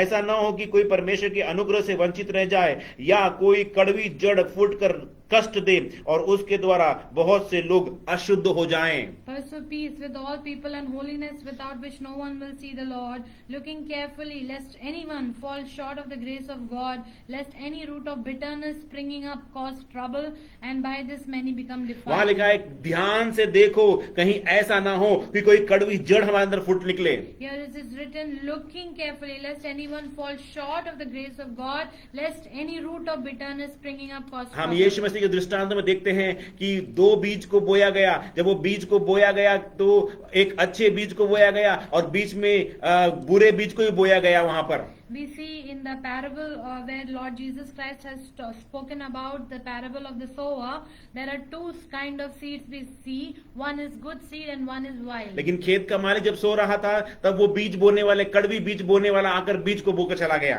But when the master of the land was sleeping, that time the the sower comes with the bitter seed and sows in the thorn. हम जब सोते हैं मेरे अजीजों, सो जाते हैं, आत्मिक निद्रा में आ जाते हैं, तो उस प्रकार से उसको एक रास्ता मिलता है हमारे अंदर, आत्मा में आकर, मन में आकर के वो हमारे अंदर में नाना प्रकार की गलत बीजों को डाल देते हैं. So when we sleep, at that time the sower comes and sows all the bitter herbs. और दूसरी प्रकार हम सोना इस प्रकार में दे सकते हैं कि हम संसार में जब हम बिजी हो जाते हैं, संसार के काम काज में व्यस्त हो जाते हैं, और व्यस्त होने के कारण उसको एक रास्ता मिलता है हमारे अंदर कोई बीज को डालने के लिए. And when we become very busy with this world and we sleep, that time the sower comes and sows tares. जो इंग्लिश में जो शब्द है बिजी, इसका मतलब है burden under Satan's yoke. As it is written in English, the word English says busy. It means busy, burden under Satan's yoke. ये burden यानी क्या है? ये बोझ के तले दबना, शैतान के बोझ, शैतान के जुए के बोझ के तले दब के रहना, उसको कहते हैं busy. Busy describes that we are under the slavery of Satan. हमें बिजी नहीं होना है मेरे अजीजों, हमें प्रार्थना में बिजी होना है, वचन के पढ़ने में बिजी होना है, हमें परमेश्वर की सेवा के समय हमें बिजी होना है, ना कि इस संसार के अभिलाषाओं में हमें बिजी होना है. We should not be busy under the Satan's yoke or in the worldly desire, but we should be busy for prayer and meditation. हम देखते हैं दानियल के जीवन में मेरे अजीजों, उसकी प्रार्थना के जीवन को आप देखिए, वो निरंतर परमेश्वर के उपस्थिति में रहकर प्रार्थना करने वाला जीवन उसका था. We can see from the life of Daniel that he was a prayer warrior. Daniel 9:20 में जिस प्रकार लिखा है, As it is written in Daniel chapter 9 verse 20. इस प्रकार मैं प्रार्थना करता और अपने इजरायली जाति भाइयों के पाप का अंगीकार करता हूँ हुआ, अपने परमेश्वर यहोवा के सन्मुख उसके पवित्र पर्वत के लिए गिड़गिड़ा कर विनती करता था. Now while I was speaking, praying and confessing my sin and the sin of my people Israel, and presenting my supplication before the Lord my God for the holy mountain of God. इस प्रकार मेरे अजीजों, आपको और मुझे निरंतर परमेश्वर के लिए, खुद के लिए, अपने भाइयों के लिए और परमेश्वर की उपस्थिति में खड़े रहने के लिए रहते हुए हम निरंतर पवित्र पर्वत के लिए प्रार्थना करें, यानी प्रभु यीशु मसीह के नित्य गुप्त आगमन के लिए प्रार्थना करते रहें, नित्य प्रार्थना में बने रहें, वो आग जलती रहे, आग बुझने ना पाए, हालेलुया, किसी प्रकार से कड़वी जड़ हमारे अंदर में ना फूटने पाए. So that we should also be like Daniel, praying continuously without ceasing. We should make our supplication known to the Lord, and we should also cry out for the sins of our brethren, and we should be always looking for the holy mountain of the Lord, Zion. इस प्रकार से वो हमें शैतान कई प्रकार से अलग अलग रीति से, अलग अलग विधियों से आपको और मुझे परमेश्वर के सन्मुख से, परमेश्वर के साथ जो रिश्ता हमारा मजबूत है, उससे वो हमें अलग करने की कोशिश करता है. इसलिए हम लड़कर उससे जय पाए और परमेश्वर के साथ एक गहरा और पवित्र संबंध, मजबूत संबंध हम कायम करके रखें. Satan wants to bring division amongst the children of God and wants us to separate from God and from the saints of God. इसलिए रोमियो की पत्री उसका 8वां अध्याय में हम पढ़ते हैं, हम देख सकते हैं रोमियो 8 उसका 28 में लिखा है. Romans 8 verse 28 says, हम जानते हैं कि जो लोग परमेश्वर से प्रेम रखते हैं उनके लिए सब बातें मिलकर भलाई को उत्पन्न करती है, अर्थात उन्हीं के लिए जो उसकी इच्छा के अनुसार बुलाए गए हैं. And we know that all things work together for good to those who love God, to those who are called according to His purpose. इसलिए हम जो कुछ भी हमारे जीवन में हो, हम ये जान कर रखें ये प्रभु की इच्छा है, और प्रभु की इच्छा के अनुसार हमारे जीवन में जो दुख आ रहा है, परेशानी आ रहा है, उसको हम यही समझते हुए चलें. That's why no matter what circumstances we are in, we should know that everything is happening for the दूसरी बात वो है कि जो हमें परमेश्वर के दासों से हमें अलग करते हैं. And second point we see over there is they separate us from the saints of God. पहला यूहन्ना 2:19 में लिखा है कि वो हम में से ही निकले हुए लोग थे. 1 John 2:19 says that they were from us. पहला कुरिन्थियों 10:1 में हम पढ़ेंगे. 1 Corinthians 10 verse 1 says, पहला कुरिन्थियों 10:1, 1 Corinthians 10:1, हे भाइयों, मैं नहीं चाहता कि तुम इन बात से अनजान रहो कि हमारे सब बाप दादा बादल के नीचे थे और सब के सब समुद्र के बीच से पार हो गए. Moreover, brethren, I do not want you to be unaware that all our fathers were under the cloud, all passed through the sea. वहां पे लिखा है मेरे जो हमारे सब बाप दादा बादल के नीचे थे, इसका मतलब बाप दादा यानी प्रेरितों की अगुवाई की अधीनता में वो चलते थे. And here we see that our forefathers used to be under the clouds. मेरे अजीजों, ये बात गहराई से हमें जानना है। जिन भी प्रभु के दास के साथ में हम चल रहे हैं सियोन की यात्रा में, हमें समर्पण के साथ, पवित्र अधीनता के साथ, नम्र और दीन होकर प्रभु के साथ, हमें प्रभु के दासों के साथ हमें चलना है। For in this life which is leading us to Zion, we are walking under the guidance of the saints of God. We must be always under submission of the saints. हम जब गिनती की पुस्तक में देखते हैं, कई बार जब मेरे अजीजों जहां पर जो तंबू गाड़ना था वहां पर वो तंबू गाड़ते थे, जब वो आंख का खंबा उनके सामने से हट जाता तो वो भी अपने तंबुओं को निकालकर उस आंख के पीछे हो लेते। When we read in Numbers chapter 9, we understand about how Israelites used to live their life in the wilderness. गिनती 9 का 22 और 23 में लिखा है, Numbers 9, 22 and 23. वह बादल चाहे 2 दिन, चाहे 1 महीना, चाहे वर्ष भर, जब तक निवास पर ठहरा रहता तब तक इजरायली अपने डेरे में रहते और प्रस्थान नहीं करते थे। परंतु जब वो उठ जाता तब वे प्रस्थान करते थे। यहोवा की आज्ञा से वे अपने डेरे खड़े करते और यहोवा की आज्ञा से वे प्रस्थान करते थे। जो आज्ञा यहोवा ने मूसा के द्वारा देता था उनको वे माना करते थे। Whether it was 2 days, a month, or a year that the cloud remained above the tabernacle, the children of Israel would remain encamped and not journey. But when it was taken up, they would journey. At the command of the Lord, they remained encamped, and at the command of the Lord, they journeyed.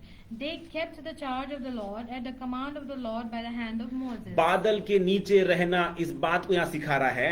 Here we learn about what is being under the cloud. प्रेरितों की अगुवाई मेरे अजीजों, वो बादल के अधीन में रहना है। It reflects that leading of the apostles. प्रभु के दास, परमेश्वर के साथ दास जिनको परमेश्वर ने नियुक्त करके हमारे सामने रखा हुआ है, जो सही अगुवाई में आपको लेकर चलते हैं, वही अगुवाई की अधीनता में हमें चलना है। The Lord has ordained saints of God who walks in the true doctrine. We must be under their leading. चाहे वो 1 दिन हो या 1 महीना हो, चाहे वर्ष भर हो, कितना भी समय क्यों ना हो, वो टिके हुए रहते थे जब तक वहां से वो बादल हट ना जाता।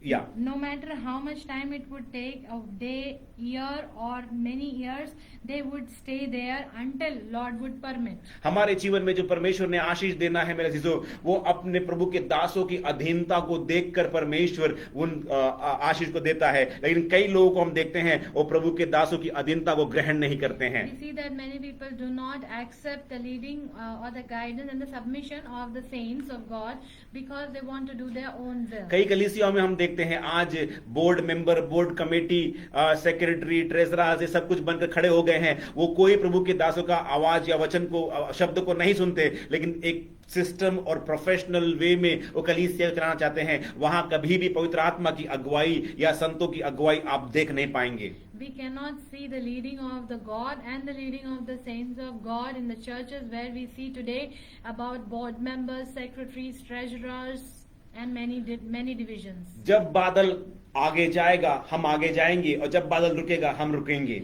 As it says that as the Lord command they journeyed, they kept the charge the Lord command at the command of the Lord by the hand of यानी Moses. प्रभु के दासों के अधीनता में रहकर हमें जिस प्रकार से सेवा, जिस प्रकार से वो आदेश देते हैं उस प्रकार से सुनते हुए हमें चलना है, ना कि हम प्रभु के दासों के साथ में खड़े होकर हमें आर्गुमेंट करना है। We should not argue with the servants of the Lord, rather we should obey and be submissive. कई समय ऐसे हमारे जीवन में आएगा कि कुछ चीजें जो हमारी दिखती है गलत है, दिखती है वो कुछ और है, लेकिन प्रभु के दासों के आदेश के अनुसार हमें वो करना पड़ता है, क्योंकि उसके बाद ही परमेश्वर हमें कई अद्भुत आशीषों को हमें देता है। Because many times we see that the things are not right in front of our eyes, but the servants of the Lord gives us another direction, and if we do follow that, God will put His blessings upon us. उसकी समझाने के लिए मैं ये बताना चाहता हूँ कि जब मिलाप वाले तंबू की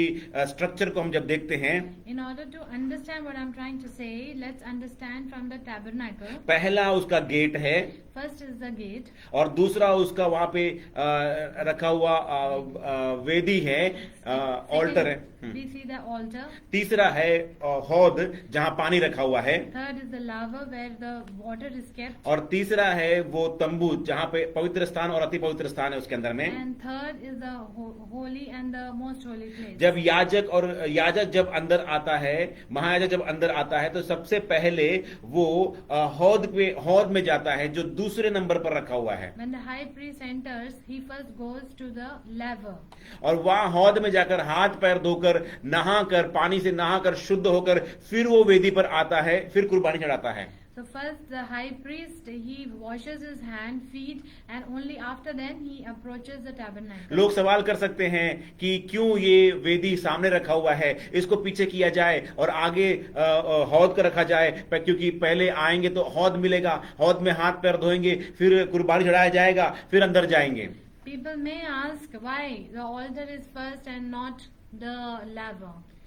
यहाँ लोग डिबेट कर सकते हैं, यहाँ लोग डिस्कशन कर सकते हैं इसका बात के ऊपर। There might be many debates or discussion over here. लेकिन जब परमेश्वर ने एक बार मूसा को आज्ञा दिया है इस प्रकार से वेदी रखना है, इस प्रकार से हौद रखना है, तो उसके बाद मूसा ने जाकर परमेश्वर से बहस नहीं किया है। So once God ordained Moses to kept like altar first and then laver, Moses did not go and debate with Lord. परमेश्वर ने जिस प्रकार उनको आदेश दिया, जो डिजाइन बना के दिया, उसी के अनुसार उनको चलना है, ना कि उनके परमेश्वर के साथ में डिबेट करते हुए, दासों के साथ में कोई आर्गुमेंट करते हुए नहीं।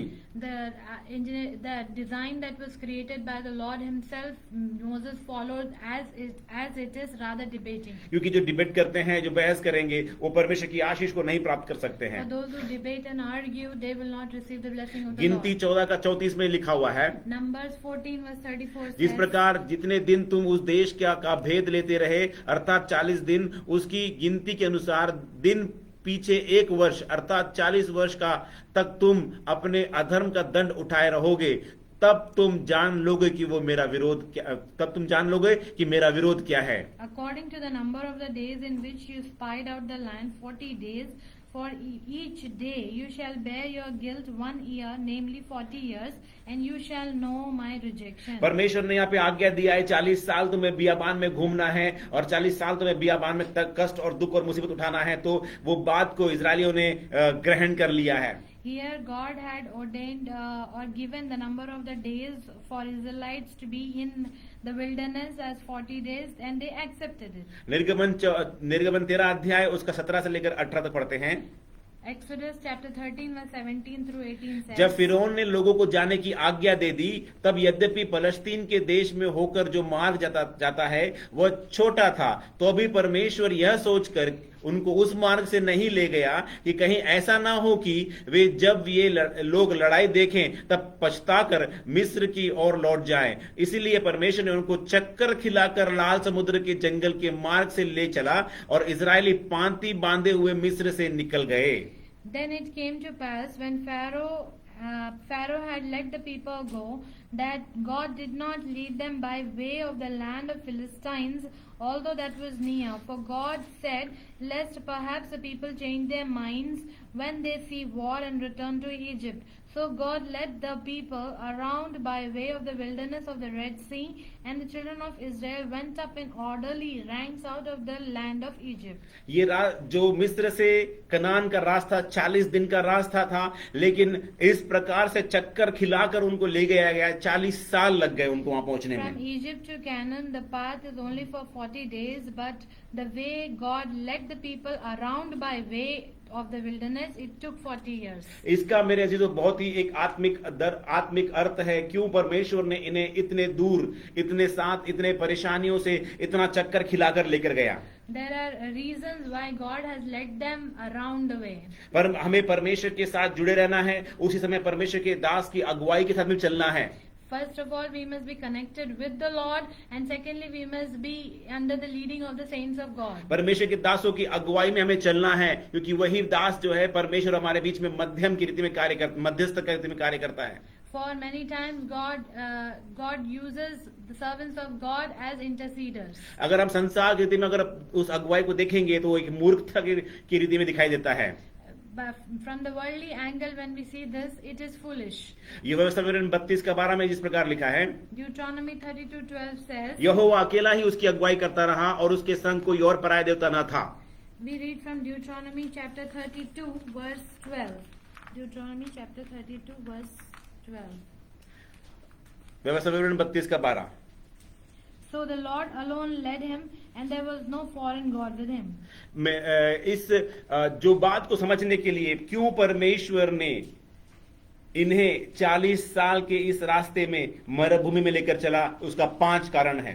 There are 5 reasons why God led Israelites through wilderness इस of बात 40 years. इस बात को हम समझ ले कि परमेश्वर कहीं ना कहीं आत्मिक रीति में परमेश्वर उन्हें जांचना और परखना चाहता था। We understand this, that God wanted to examine the hearts of Israelites Spiritual. in spiritual way. Spiritual आत्मिक स्थिति उनकी कैसी है वो जांचना चाहता था प्रभु। And he wanted to know the spiritual life of Israelites. इब्रानियों 13:17 में जिस प्रकार लिखा है, As it is written in Hebrew chapter 13 अपने verse अगुओं की 17, आज्ञा मानो और उनके अधीन रहो, क्योंकि वे उनके समान तुम्हारे प्राणों के लिए जागते रहते, क्योंकि उन्हें लेखा देना पड़ेगा।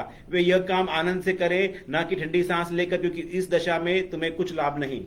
Obey those who rule over you and be submissive, for they watch out for your souls as those who must give account.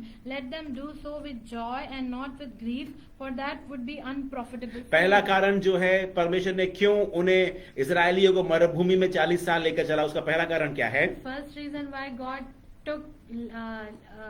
God led Israelites through wilderness for 40 years. First reason is, व्यवस्था विवरण 8:2 में जिस प्रकार लिखा है, as it is written in Deuteronomy 8 verse 2, यह स्मरण रख कि तेरा परमेश्वर यहोवा उन 40 वर्षों में तुझे सारे जंगल के मार्ग में से इसलिए ले आया कि वह तुझे नम्र बनाए और तेरी परीक्षा करके यह जान ले कि तेरे मन में क्या क्या है और तू उसकी आज्ञाओं का पालन करेगा या नहीं। So the first reason we are reading from Deuteronomy 8 verse 2, and you shall remember that the Lord your God led you all the way these 40 years in the wilderness to humble you and test you, to know what was in your heart, whether you would keep his commandments. ये or not. जान ले कि वो तेरे मन में क्या क्या है। To know what was in your heart. क्या तू बलवा करने वाला है? Are you a rebellious character? क्या तू क्रोध करने वाला है? Are you the one who क्या तू getting angry? युद्ध करने वाला है?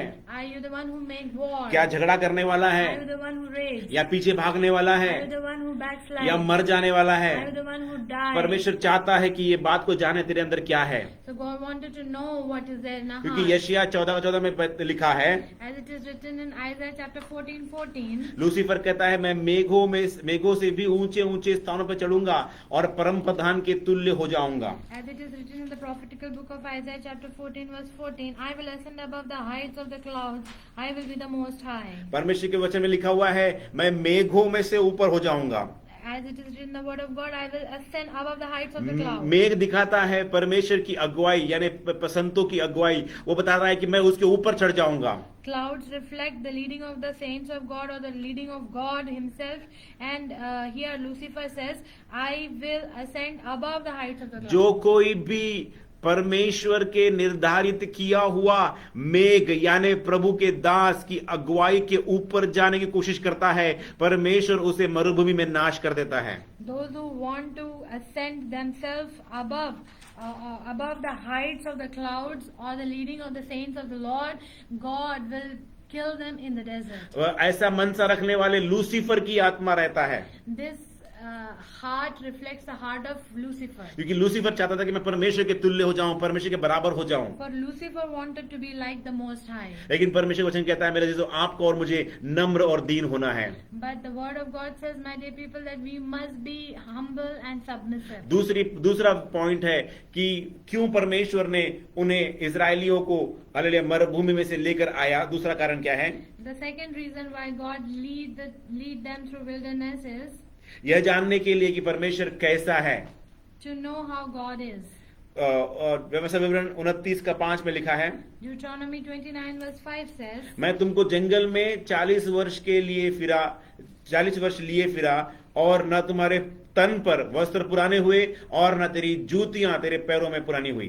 And I have led you 40 years in the wilderness. Your clothes have not worn out on you, and your sandals have not worn out on your feet. परमेश्वर मरुभूमि के रास्ते पर अद्भुत रीति से उनको चलाते हुए लेकर चला और ये बात प्रकट किया कि देखो परमेश्वर कौन है। For the Lord God led the Israelites in the wilderness in a wonderful and a marvelous way. और तीसरा बात है कि वो चाहता था कि उनके बीच में जो कोई भी युद्ध करने वाले जो लोग हैं उन्हें परमेश्वर नष्ट करे, जो बलवा करने वाले, युद्ध करने वाले, लड़ने वाले लोगों को नष्ट करे।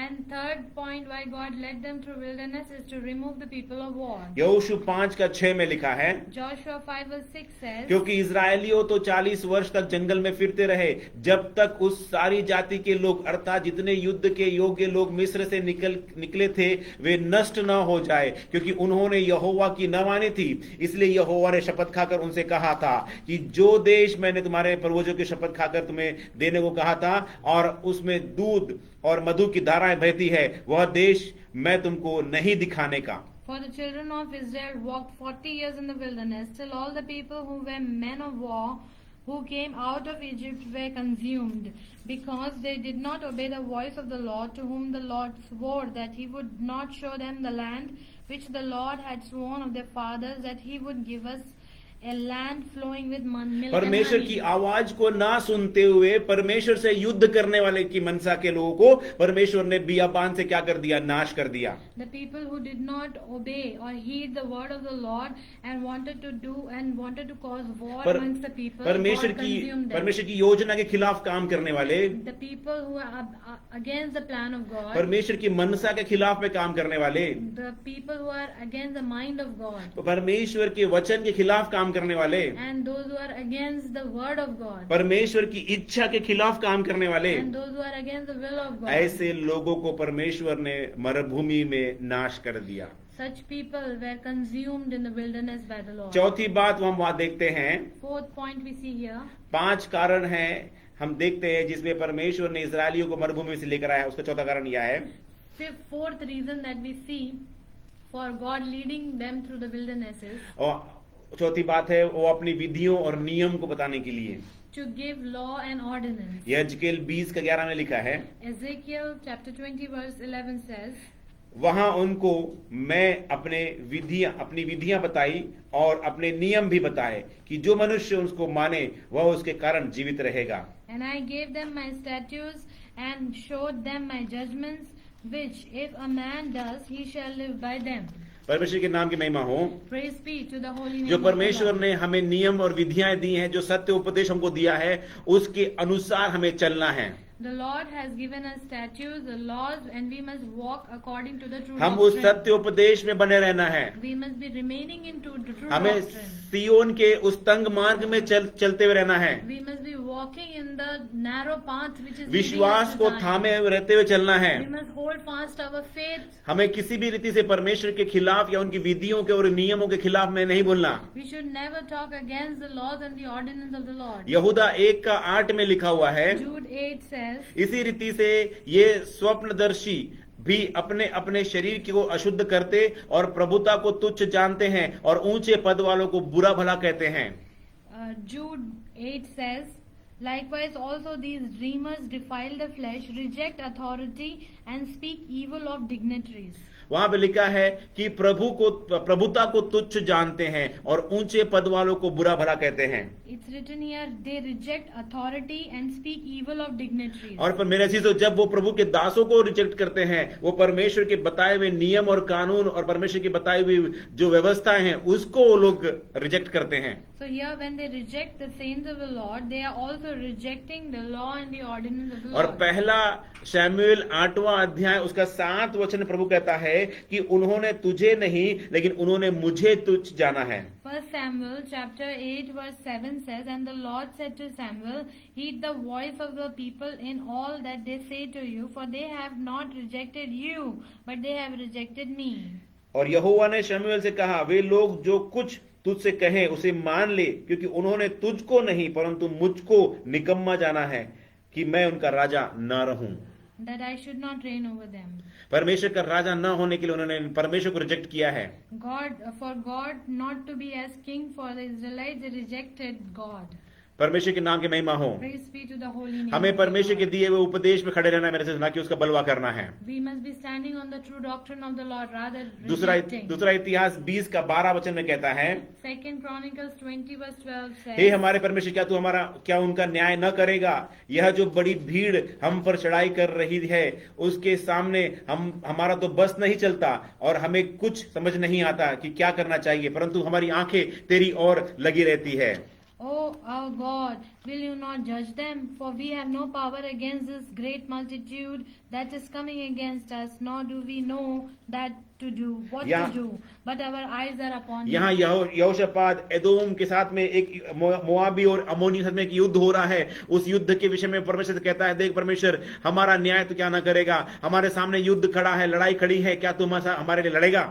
Here Jehoshaphat feared the battle which was in front of him against Ammon and Moabs, and that's how he is saying here, oh our God, will you not judge हमारी them? हर एक लड़ाई को परमेश्वर के हाथ में समर्पित करना है ताकि वो हमारे लिए लड़े। We must submit every battle that is in our life in the hand of the Lord so that He fights. इसलिए वहां for us. लिखा है, हमारी आंखें तेरी ओर नित्य लगी रहती हैं। That's why it is written here that our eyes are upon you. परमेश्वर के नाम की महिमा हो। Praise be to the holy name. परमेश्वर ने जो आपको मिरास दिया है, जो वचन दिया है, जो सहभागिता दी है, उसमें हम पवित्रता से बने रहें। The Lord has given us the word of God and the doctrines of the Lord, and we must remain in it. कुलुसियों 1:12 में जिस प्रकार लिखा है, Colossians chapter 1 verse 12 says, और पिता का धन्यवाद करते रहो जिसने हमें इस योग्य बनाया है कि ज्योति में पवित्र लोगों के साथ मिरास में सहभागी हों। Colossians chapter 1 verse 12 says, giving thanks to the Father who has qualified us to be partakers of the inheritance of the saints in the light. परमेश्वर के दास संतों के साथ चलते समय परमेश्वर हमें भी वही मिरास देता है जो परमेश्वर ने अपने दासों के लिए चुनकर रखा है। When we partake with the saints of the Lord, God also gives us makes us a partaker of the inheritance of the saints in the और light. 5वीं बात वाला लिखा है, ताकि अंत में तेरा भला ही करे, इसके लिए परमेश्वर ने वहां मरुभूमि से उनको लेकर आया। And fifth point why God has led them through the wilderness is to do good at the later end. Romeo 8:28 इस प्रकार हमने पढ़ा था इसके पहले। As we read in Romans chapter 8:20. जो कुछ भी परमेश्वर हमारे जीवन में करता है, सब कुछ भलाई को ही उत्पन्न करता है। And whatsoever the Lord does is for the good. व्यवस्था विवरण 8:15-16 हम जब पढ़ते हैं, Deuteronomy 8:15-16 says, और उस बड़े और भयानक जंगल में से ले आया जहां तेज विष वाले सर्प और बिच्छू हैं, और जहरीले सूखे देश में उसने तेरे लिए चकमक की चट्टान से जल निकाला, और तुझे जंगल में मन्ना खिलाया जिसे तुम्हारे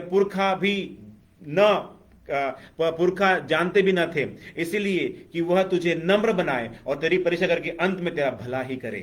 who led you through the Hallelujah. great and terrible wilderness, in which were fiery serpents and scorpions and thirsty land where there was no water, who brought water for you out of the flinty rock, who fed you in the wilderness with manna, which your fathers did not know, that he might humble you and that he might test you, to do you good in the end. या वहां पे लिखा है, जिस प्रकार लिखा है, वो भयानक जंगल था और विष वाले सर्प थे, बिच्छू थे, जहरीले जानवर थे और गड्ढा था, सब कुछ प्रकार मेरे से सब कुछ भयानक स्थिति था, लेकिन परमेश्वर उनके साथ चलता था। We see that the wilderness was a great and a terrible wilderness. We see that there were fiery serpents, scorpions and also wild animals, but how God led them. वजह 23:4 में भी हमने अच्छे से पढ़ा है, पहले भी हम जानते हैं इस वचन को कि परमेश्वर घोर अंधकार की तराई में से जब हम होकर जाते हैं तो वो हमारे साथ रहता है। As we read in Psalms chapter 23 verse 4, yea though I walk through the valley of dark shadow of death, ye shall fear no evil.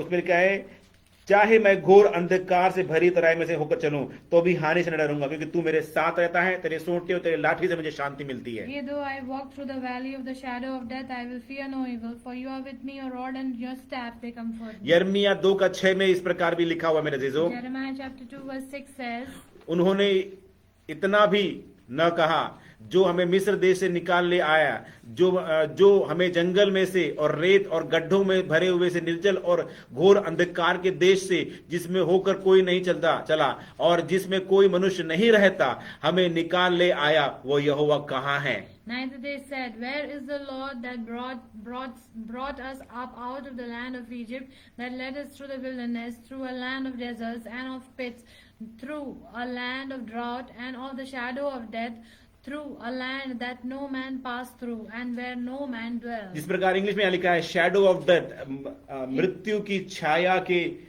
स्थान से होकर लेकर चला है। In English it's written about a shadow of death. इस प्रकार मेरे अजीजों, परमेश्वर ने हालेलुया इन्हें इस मुसीबत के रास्ते से इसलिए लेकर चला ताकि इन 5 बातों को वो समझ सके। God has made them walk through the wilderness and the shadow of death to make them understand. ये these जान 5 ले कि उनके things. मन में क्या है, First, to know what was there in their heart, ये जान ले कि परमेश्वर कौन है और कैसा है, to know who is God, और तीसरी बात, जितने युद्ध करने वाले हैं उन्हें वहीं नष्ट करे, to remove the people of war. और चौथी बात है अपनी विधियों और अपने नियमों को बताए, Fourth is to give them the law and the ordinance. और पांचवी बात है ताकि वो अंत में उनका भला ही करे। And fifth thing is to do good for them. और अंत में हम देखते हैं उनको परमेश्वर ने कनान पहुंचाया। And at the end we see that there were 2 who entered और Canaan. हाँ, जिस प्रकार हमने देखा ठट्टा करने वालों के बारे में 3 बातें देखी हम लोगों ने। Here we learnt about the mockers, 3 things that foot, distinguishes them. पहला हमने देखा फूट डालने वाले, They are divisive. और दूसरा है शारीरिक अभिलाषा वाले, And the second are the sensual people. और तीसरा है जिनमें पवित्र आत्मा नहीं है। And the third is they do not have spirit. दूसरी विषय को हम देखेंगे शारीरिक अभिलाषा वालों को बारे में देखेंगे, We read about the sensual people. और उसका 2 मतलब, आत्मिक मतलब, 2 खास मतलब है। पहला है स्वयं अभिलाषा और इच्छा के अनुसार जीने वाले लोग। There are 3 different meaning. The 2 different meaning for that. One is the one who live with their own will and desire. Romeo 5:12 में जिस प्रकार लिखा है, As it is written in Romans 5:12. इसलिए जैसा एक मनुष्य के द्वारा पाप जगत में आया और पाप के द्वारा मृत्यु आई, और इस रीति से मृत्यु सब मनुष्य में फैल गई क्योंकि सबने पाप किया। Therefore, just as through one man sin entered the world, and death through sin, and thus death spread to all men because all sinned. हम इस बात को देख सकते हैं कि ये कहाँ पे हुआ। ये उत्पत्ति की पुस्तक में 3रा अध्याय उसका 1 से 6 तक देखते हैं हम। जिस प्रकार हव्वा ने गलती किया, शरीर की अभिलाषाएं, आंखों की अभिलाषाएं और जीव का घमंड में वो पड़ करके उसने वो फल को खा लिया, और उसके द्वारा ये पाप जगत में आ गया। We see this verse being fulfilled in Genesis chapter 3 verse 1 to 6, wherein Eve eats the fruit from the tree of knowledge good and evil, knowledge of good and evil, and the sin enters in the world. शैतान ने Lucifer को भरमाया और उसको गिराया। So Satan has deceived Lucifer first to deceive Eve. शैतान ने Lucifer को भरमाया और उसको गिराया। Satan deceived Lucifer to make the fall of Eve. नहीं, मैंने पहली बात, शैतान ने पहला लूसीफर को भरमाया ताकि वो गिर जाए। First point is that Satan deceived Lucifer so that he falls. और दूसरी बात, शैतान ने हव्वा को बहकाया कि वो भी गिर जाए। Second, Satan deceived even Eve so that she also falls. शैतान ने इसी प्रकार यीशु मसीह को भरमाने की कोशिश किया, लेकिन यीशु मसीह नहीं गिरा। And thirdly, Satan also wanted to deceive Jesus Christ, but he did ये not fall. तीनों अभिलाषाएं, शरीर की अभिलाषा, आंखों की अभिलाषा और जीव का घमंड, ये तीनों प्रयास शैतान ने यीशु मसीह के साथ भी किया। We see that Satan also wanted to deceive Jesus through the lust of flesh, the lust of eyes, and the pride of life. पहला यूहन्ना 2:16 में ये वचन को देख सकते हैं। We read this in 1 John chapter 2 verse 16. क्योंकि जो कुछ संसार में है, अर्थात शरीर की अभिलाषा और आंखों की अभिलाषा और जीव का घमंड, वह पिता की ओर से नहीं परंतु संसार की ओर से है। संसार और उसकी अभिलाषाएं दोनों मिटते जाते हैं, पर जो परमेश्वर की इच्छा पर चलता है वो सर्वदा बना रहेगा। For all that is in the world, the lust of the flesh, the lust of the eyes, and the pride of life is not of the Father, but is of the world. इसलिए उस sensual यानी शारीरिक का मतलब है सेल्फुल lust, यानी स्वयं इच्छा और स्वयं अभिलाषा के अनुसार जीवन बिताना। The sensual reflects here that to live with their own self-lustful desire. दूसरा बात है उसका कि संसार का सुख पाने के लिए अभिलाषी रहना. And the second meaning for the sensual is desiring the pleasures of the world. ये उत्पत्ति 3:6 में जिस प्रकार लिखा है, As it is written in Genesis 3 verse अतः 6. जब स्त्री ने देखा कि उस वृक्ष का फल खाने के लिए अच्छा और देखने के लिए मनभाऊ और बुद्धि देने के लिए चाहने योग्य भी है, तब उसने उसको तोड़कर खाया और अपने पति को भी दिया और उसने भी खाया. So when the woman saw that the tree was good for food, that it was pleasant to the eyes, and a tree desirable to make one wise, she took of the fruit and ate. She also gave to her husband with her, and she ate. संसार की अभिलाषाएं, कई प्रकार की अभिलाषाएं हमारे जीवन में हो सकती है मेरे अजीजों. There are many worldly desires. पहला रईस या अमीर या धनवान बनने की अभिलाषा. First is to become rich. This is one kind of lustful desire. lust to become rich. This is the lust to become rich. अमीर बनने की लालसा. Lust to become rich. पहला तिमुथियुस 6:9. First Timothy chapter 6 verse 9. पर जो धनी होना चाहे वो ऐसी परीक्षा और फंदे और बहुत सी व्यर्थ और हानिकारक लालसाओं में फंसते हैं जो मनुष्य को बिगाड़ देती है और विनाश के समुद्र में डुबा देती है. But those who desire to be rich fall into temptation and a snare, and into many foolish and harmful lusts which drown men in destruction and perdition. दूसरा है धन की अभिलाषा. Second is lust for money. पहला तिमुथियुस 6:10 इस प्रकार लिखा है, First Timothy chapter 6 verse 10 क्योंकि says, रुपए का लोभ सब प्रकार की बुराइयों की जड़ है, जिसे प्राप्त करने का यत्न करते हुए बहुतों के विश्वास से भटक गए और अपने आप को नाना प्रकार के दुखों से छलनी बना लिया है. For the love of money is the root of all kinds of evil, for which some have strayed from the faith in their greediness and pierced themselves through with many sorrows. कई लोगों के अंदर में प्रतिष्ठा पाने की लालसा होती है, इज्जत और प्रतिष्ठा या नाम और शोहरत पाने की लालसा होती है. There are many who also want to have the lust of status. इब्रानियों 11:24 और 25 में जिस प्रकार लिखा है, As it is written in Hebrews chapter 11 verse 24 and 25. विश्वास ही से मूसा ने सयाना होकर फेरोन की बेटी का पुत्र कहलाने से इनकार किया, इसीलिए कि उसे पाप में थोड़े दिन से सुख भोगने से परमेश्वर के लोगों के साथ दुख भोगना अति उत्तम समझा.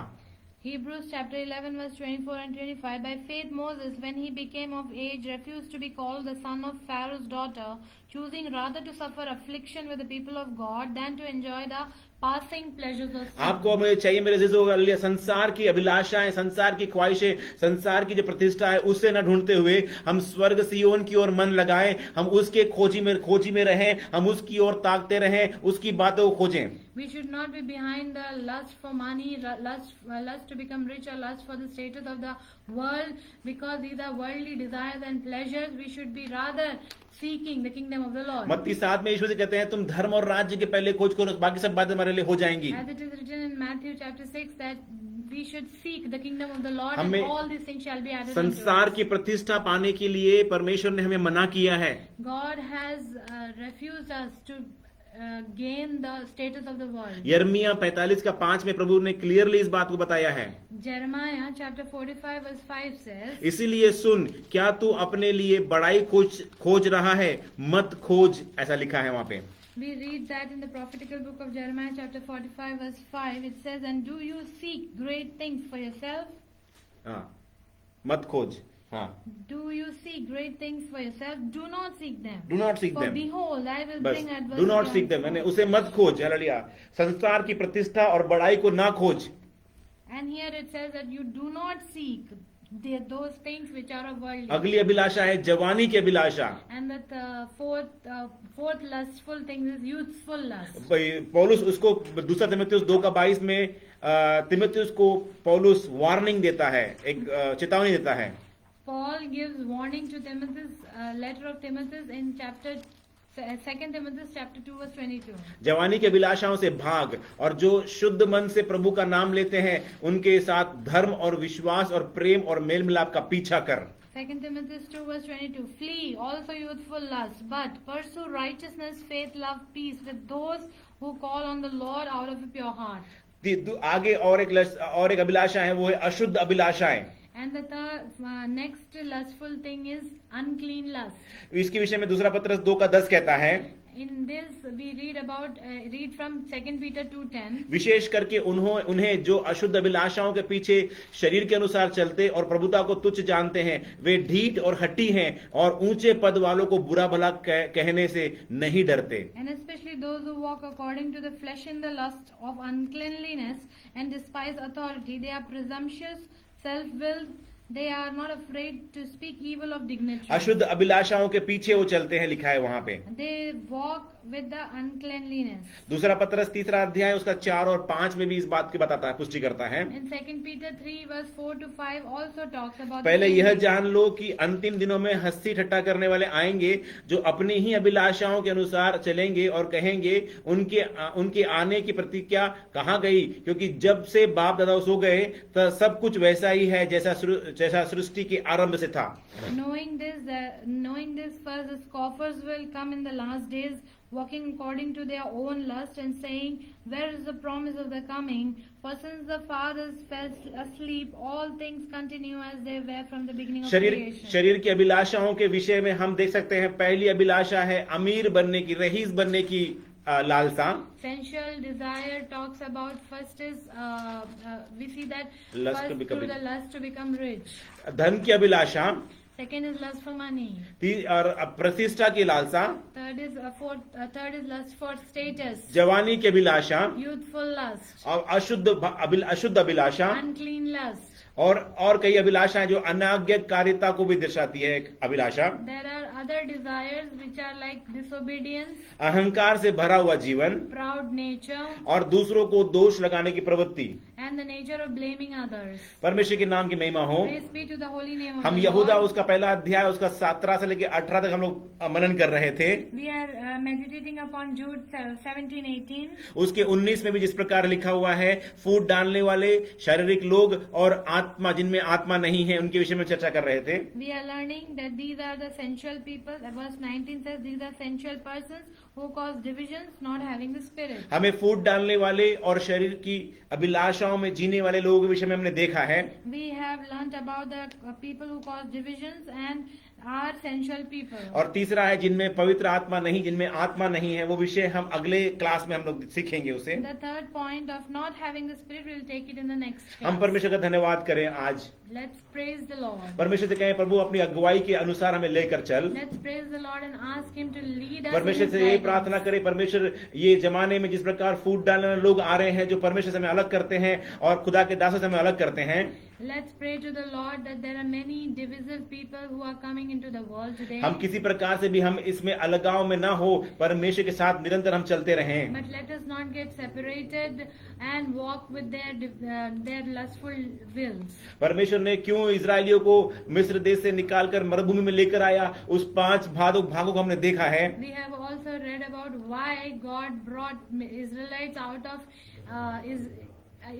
out of Egypt and led them through the wilderness. ये हम जान सकते हैं मेरे अजीजों कि हमारे हृदय में क्या है, इस बात को जानना है तो प्रभु हमें कई बार मरुभूमि में लेकर जाता है. We understand that God takes us through the wilderness to know what is in our heart. कई बार जानता है कि परमेश्वर कौन है, ये प्रकट करने के लिए हमें मरुभूमि में प्रभु लेकर जाता है. God leads us in the wilderness to know how God is.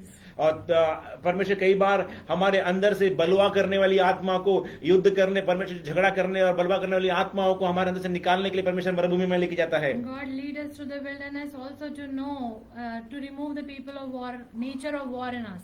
और चौथी बात है कि वो अपने विधियों और नियमों को हमें बताने के लिए मरुभूमि में ले जाता है. And God leads us through the wilderness to teach us the law and the ordinance of the Lord. और अंत के समय में परमेश्वर चाहता है कि हमें हमारे जीवन में जो कुछ भी परमेश्वर ने किया है वो भलाई को उत्पन्न करे. God leads us through the wilderness to know and to make us know that at the end God does everything for good. इसलिए मेरे अजीजों और अलिया, जो परमेश्वर के वचन के अनुसार हम अधीनता में होकर, अपने प्रभु के अधीन में होकर, वचन के अधीन में होकर, प्रभु के दासों के अधीन में होकर हमें चलना अनिवार्य है. That's why, my dear people, we must be walking in the leading and the subjection of the Lord, under the subjection of the word of God and under the subjection of the saints of ना कि God. शरीर की अभिलाषाओं के अनुसार अपना दिन काटें. Rather walking in our world joyful and अगर ऐसा करेंगे तो हम कभी भी प्रभु यीशु मसीह के आगमन में हम उठाले नहीं or जाएंगे। if we walk according to our lustful Yeshu desires, Masih we शीघ्र will not आने be वाला taken है, up. यीशु मसीह शीघ्र आने वाला है। Jesus is going to come soon. वो बादलों पर आ रहा है, Jesus is coming on the cloud. अपने दुल्हन को लेने के लिए आ रहा He है। is coming to take his bride. फरिश्तों का शोर हो रहा है There are a voice of angels. और नरसिंह का शब्द सुनाई दे रहा You है। can hear the sound of trumpet. आइए अपने आप को हालेलुया इस सारे विधर्म और डाह और फूट से, शारीरिक अभिलाषाओं से हम जय लड़कर जय पाकर हम प्रभु के साथ एक पवित्र सामर्थ में प्रभु यीशु मसीह के साथ में जुड़ जाएं। Let us fight and overcome the sensual persons who cause divisions and having no spirit, and we must fight and overcome so that we can be joined with the आइए- Lord when He comes. आइए on हम the Prabhu Yeshu cloud. मसीह के नाम को महिमा करने के लिए हमें गीत गाएं। आ रहा है यीशु बादल पर अपने दुल्हन को ले जाने को। Let's sing one song and give glory to the Lord. Praise the Lord. आ रहा है यीशु बादल पर अपनी दुल्हन को ले जाने को। मरनाथा हालेलुया। आ रहा है यीशु बादल पर अपनी दुल्हन को ले जाने को। फरिश्तों का शोर नरसिंगे का भी बहुत जल्दी देगा सुनाई। फरिश्तों का शोर नरसिंगे का भी बहुत जल्दी देगा सुनाई। खुशी मनाएंगे हम, खुशी मनाएंगे हम, सारे दुख मुसीबत होएंगे खत्म, क्योंकि उसके साथ साथ हम सब शामिल होएंगे। हालेलुया सदा गाएंगे, क्योंकि उसके साथ साथ हम सब शामिल होएंगे। हालेलुया सदा गाएंगे।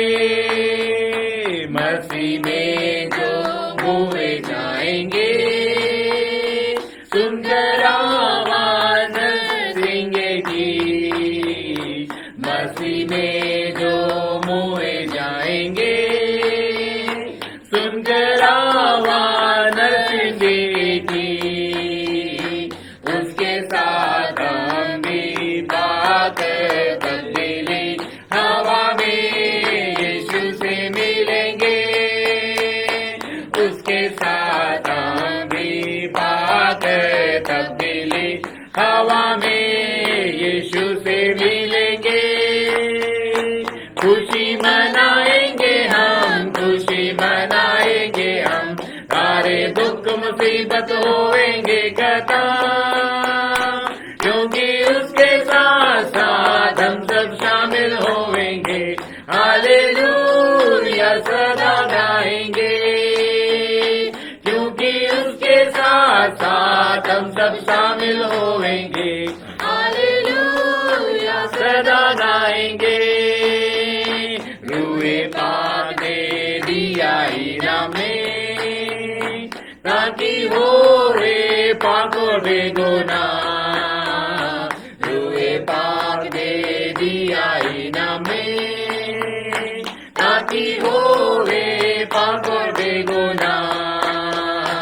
बदलते जाए उसकी सूरत में, करेंगे हासिल जलाल उसका। बदलते जाए उसकी सूरत में, करेंगे हासिल जलाल उसका।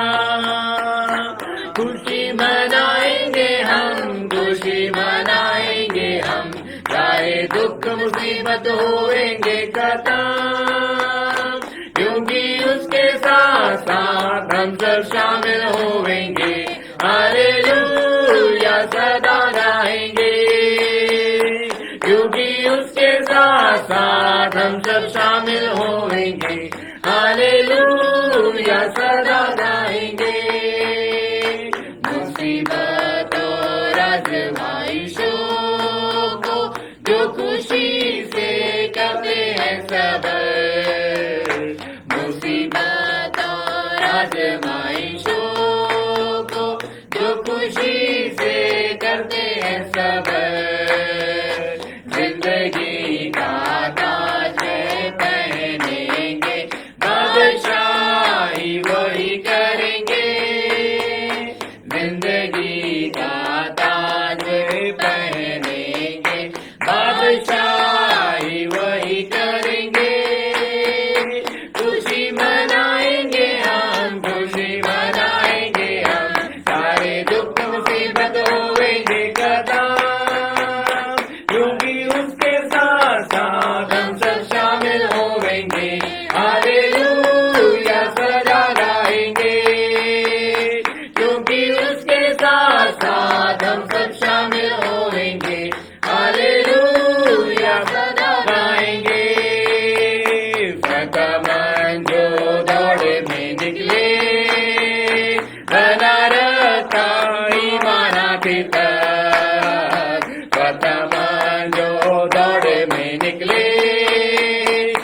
मुसीबत होंगे खत्म, क्योंकि उसके साथ साथ हम सब शामिल होंगे। हालेलुया सदा गाएंगे, क्योंकि उसके साथ साथ हम सब शामिल होंगे। हालेलुया सदा। आ रहा है यीशु बादल पर, आ रहा है यीशु बादल पर, अपनी दुल्हन को ले जाने को। आ रहा है यीशु बादल पर, अपनी दुल्हन को ले जाने को। फरिश्तों का शोर नरसिंगे का भी बहुत जल्दी देगा सुना। फरिश्तों का शोर नरसिंगे का भी बहुत जल्दी देगा सुना। खुशी मनाएंगे हम, खुशी मनाएंगे हम, सारे दुख मुसीबत होंगे खत्म, क्योंकि उसके साथ साथ हम सब शामिल होंगे। Hallelujah hallelujah hallelujah. इतनारी बला शब्दनारी बला हमारी बला सईदा वरा वरा वरी बला वरा शब्दनारी बला वेदा वरा वरा हमारी बला वरी कनारी बला वेदा राजन वेदा शब्दनारी बला वरी बला वरा वरा वरा वरा राजन वेदा वरा वरा